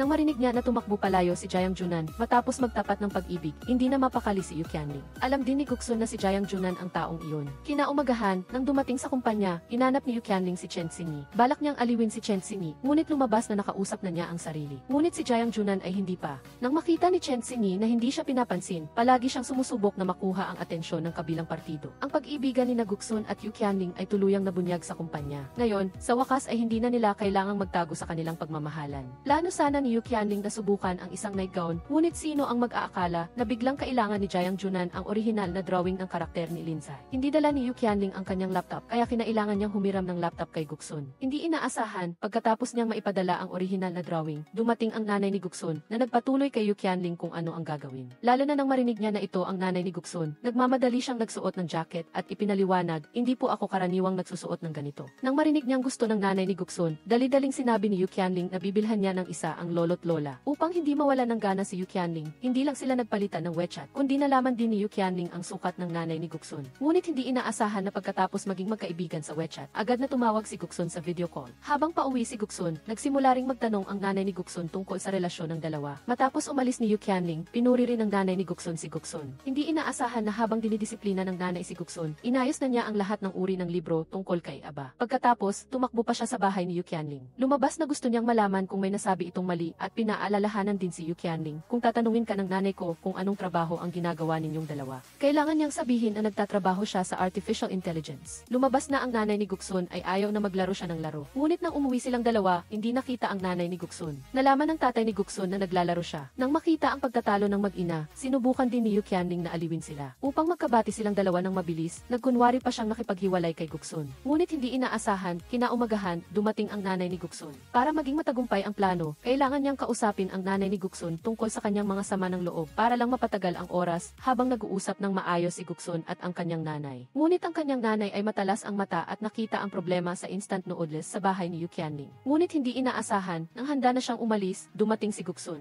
Nang makita siya, ang ina ni Guksun ay handa nang umalis ng walang pag-aalinlangan, ngunit pinigilan siya ni Guksun. Lumabas na kinuha niya ang diary ng kanyang ama, na puno ng pagsisisi ng kanyang ama dahil sa pagkahumaling sa industriya ng Iaba at nawalan ng pamilya. Ang karakter karakter ni Linzai sa Tixielu ay ang hiling ng kanyang ama. Umaasa siyang magkakaroon siya ng masayang pamilya kasama si Linzai. Matapos matanto na sinusubukan ni Guksun na tuparin ang hiling ng kanyang asawa, tinanggap siya ng nanay ni Guksun. Pinaalalahanan lamang niya siya na alagaan ang kanyang kalusugan dahil ayaw niyang matulad ang kanyang anak sa kanyang asawa na namatay dahil sa labis na pagtatrabaho. Nang makita ang lahat ng ginawa ni Yu Qianling para sa kanya, hindi napigilan ni Guksun ang kanyang sarili na halikan siya. Ngunit sa kasamaang palad ay hindi niya nagawa. Ang magkasintahan ay nagsisimula pa lang. Hindi inaasahang nahaharap sa panganib na maghiwalay. Ito ay dahil sa isang kakumpetensya na gustong bilhin ang kumpanya dahil lang sa hindi nito nakita ang benepisyo mula sa Xielu sa maikling panahon. Sama-samang ibinenta ng mga shareholder ang kanilang mga bahagi sa kakumpetensya. Nang malaman ito, kusang nilapitan ni Guksun ang kakumpetensya. Nang malaman niyang binili ng kakumpetensya ang kumpanya dahil sa kanya, gumawa si Guksun ng desisyon. Balak niyang ilipat ang Xielu at ang Project 9 team sa kumpanya ng kakumpetensya. Nang marinig ito ng boss, nagkaroon sila ng matinding pagtatalo. Tungkol sa desisyong ito ni Guksun, may mga sumang-ayon at mayroong tumutol. Nang magtrabaho si Yu Qianling, pinayuhan din niya si Guksun na muling pag-isipan at huwag gumawa ng maling desisyon. Ngunit tinanggihan pa rin si Yu Qianling. Nagkaroon din sila ng alitan dahil sa hindi pagkakasundo ng opinyon at hindi niya man lang kinuha ang almusal na dinala ni Guksun. Kinagabihan, uminom pa siya ng alak kasama si Chen Xingyi sa bar. Lumabas na narinig din ni Chen Xingyi na sinabi ni Jiang Junan na susundin niya si Guksun. Ang kanilang desisyon ay nagparamdam sa kanila na sa mata ni na Guksun at Jiang Junan ay interes at kinabukasan lamang ang mahalaga at walang pakialam sa Project 9. Mula sa isang baso patungo sa isa pa, umuwi si Yu Qianling na lubos na lasing.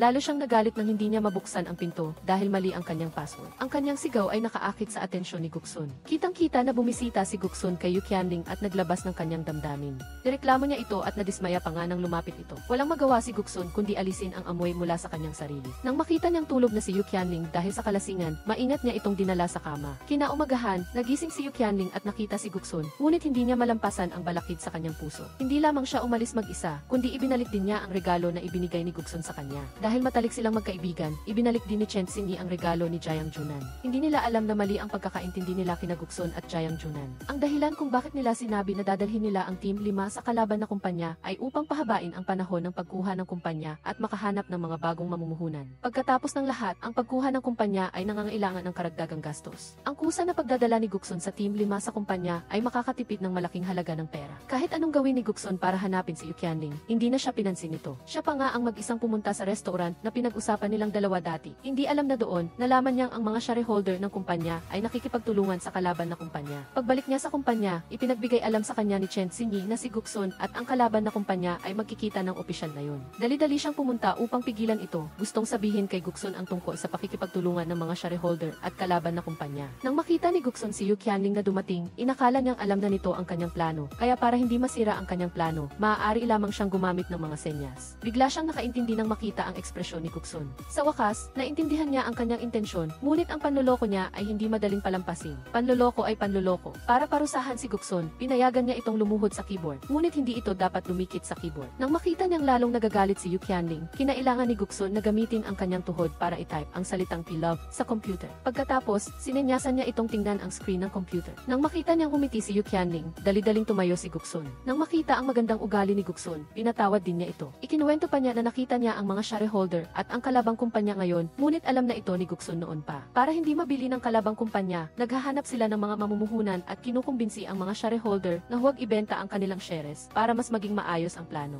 Humingi ng tulong si Guksun kay Boss Jiang. Lumabas na gusto niyang dagdagan ni Boss Jiang ang kita mula sa love brokerage at sa betting agreement upang madagdagan ang pagkakataong mapanatili ang mga shareholder. Bagaman hindi sumagot si Boss Jiang kay Guksun, mayroon na siyang sagot sa kanyang puso. Tunay nga, dumating si Boss Jiang habang nakikipagnegosasyon sa mga shareholder. Hindi lang niya idinagdag ang kita mula sa proyekto sa kanyang kamay sa betting agreement, kundi pati na rin ang kanyang sariling dibidendo. Sa puntong ito, ang dalawang taong hindi magkasundo ay sa wakas nagkasundo. At lahat ng ginawa niya ay ang pagtitiwala kay Guksun. Samantala, nag-resign din si Chen Xingyi. Lumabas na ayaw niyang magtrabaho sa kalabang kumpanya. Iniisip pa rin niya na walang pakialam si Jiang Junan sa project department. Ang numero 9 ay isang taong puro lang interes at kinabukasan ang iniisip at walang emosyon. Nang marinig ito, nagalit din si Jiang Junan. Nang makita niya ang kanyang 7 espiritu na ganito, pinaalalahanan siya ni Guksun. Malapit nang umalis si Chen Xingyi, bakit ka nag-iisa dito at nalulungkot? Si Jiang Junan ay bumulong sa kanyang sarili, lubos na naiiba sa pag-ibig ng isang maliit na magkasintahan. Kasabay nito, ang mga shareholder na sumang-ayon ay biglang nagtaksil at gusto pa ring ibenta ang kanilang shares sa kalabang kumpanya. Wala nang magawa ang lahat kundi magpuyat sa paghahanap ng mga mamumuhunan. Nakalulungkot, wala itong resulta. Nang handa na sanang sumuko, biglang nakita ni Guksun ang isang pamilyar na tao. Lumabas na ito ay ang dating kasosyo ng kanyang ama. Sa tulong niya, hindi nabili ng kalabang kumpanya ang kumpanya. Magagawa pa rin nilang tapusin ang sielo sa kumpanya. Sa daan pa uwi, nakatanggap si Yu Qianling ng tawag mula sa kanyang ina. Nang marinig niya ang pagrereklamo ng kanyang ina, hindi maiwasang mapabulong ng driver na bihira ang ganitong mga magulang. Pagkatapos, nakatanggap siya ng tawag mula kay Guksun. Lumabas na ang pinsan ni Yu Qianling ay ginamit ang kanyang account para maglaro at natuklasan ang pagkakaroon ng kanyang bayaw. Si Guksun na ito ay idinagdag pa siya sa family chat group. Sa simula ay hindi siya naniwala, ngunit matapos makita ng personal, wala nang magawa si Yu Qianling kundi sabihan si Guksun na huwag magsalita. Ngunit nagsimula ng mang-usisa ang mga kamag-anak. Si Guksun, ang lalaking labis na baliw sa kanyang asawa, ay sumunod kay Yu Qianling at hindi nagsalita, ngunit patuloy siyang nagpadala ng mga red envelope. Ang dami ng red envelope ay lubos na ikinatuwa ng lahat sa family chat group. Nang umuwi si Yu Qianling, isang segundo bago siya nakikipag-usap ng normal sa kanyang ina, ang sumunod na segundo ay tanging matining na boses lamang ang narinig. Nang marinig si Guksun, labis na natuwa ang biyenan. Talagang mas mahal ng biyenan ang kanyang manugang habang tumatagal. Ngunit ito ay ikinagalit ng biyenang lalaki. Nang makita na talagang gusto ni Yu Qianling si Guksun, naghanda ang biyenang lalaki ng plano ng pagsubok. Si Guksun ay napilitang pumasok sa bahay ng kanyang asawa. Tunay na labis na natuwa ang biyenan, ngunit ang biyenang lalaki ay hindi kalmado upang subukin si Guksun. Nagluto sila ng isang mesa ng hangin upang ipakain sa kanya. Nang makita ang eksenang ito, ganap na nalito si Guksun sa drama ng pamilya ng kanyang asawa. Wala nang nagawa si Guksun kundi makipagtulungan. Pagkatapos ay naghanda siya na magbuhos ng alak. Kapag mali ang sagot sa isang tanong, kailangan niyang uminom ng isang lagop ng alak. Walang sorpresa sa mata ng biyenan, halos lahat ng sagot ay mali. Kinabukasan, paggising ni Guksun, nakita na niya agad ang kanyang biyenan. Pagkatapos, inako pa niya ang pagluluto, pag-aayos ng ilaw, pag-aayos ng upuan, paglilinis ng inidoro, at pagpapalit ng kumot. Nang makita ang lahat ng ginawa ni Guksun, sa wakas ay nakaramdam ng kapanatagan ang biyenan. Nang marinig niyang tinanggap siya ng biyenan, labis siyang natuwa. Ngayon, sa wakas ay malaya na niyang mahahalikan si Yu Qianling. Isang taon pagkatapos, opisyal na inilabas ang larong Tiksielo. Sa huli, nilikha rin ni Guksun si Aba. Sunod-sunod niyang pinasalamatan ang kanyang mga kasamahan sa Project 9. Umaasa na sa paralel na mundo, sina Guksun at Yu Qianling ay mananatiling masaya magpakailanman. Dito nagtatapos ang kwento. Salamat sa panonood mo ng pelikulang ito kasama ng channel. Hanggang sa muli nating pagkikita sa susunod na pelikula.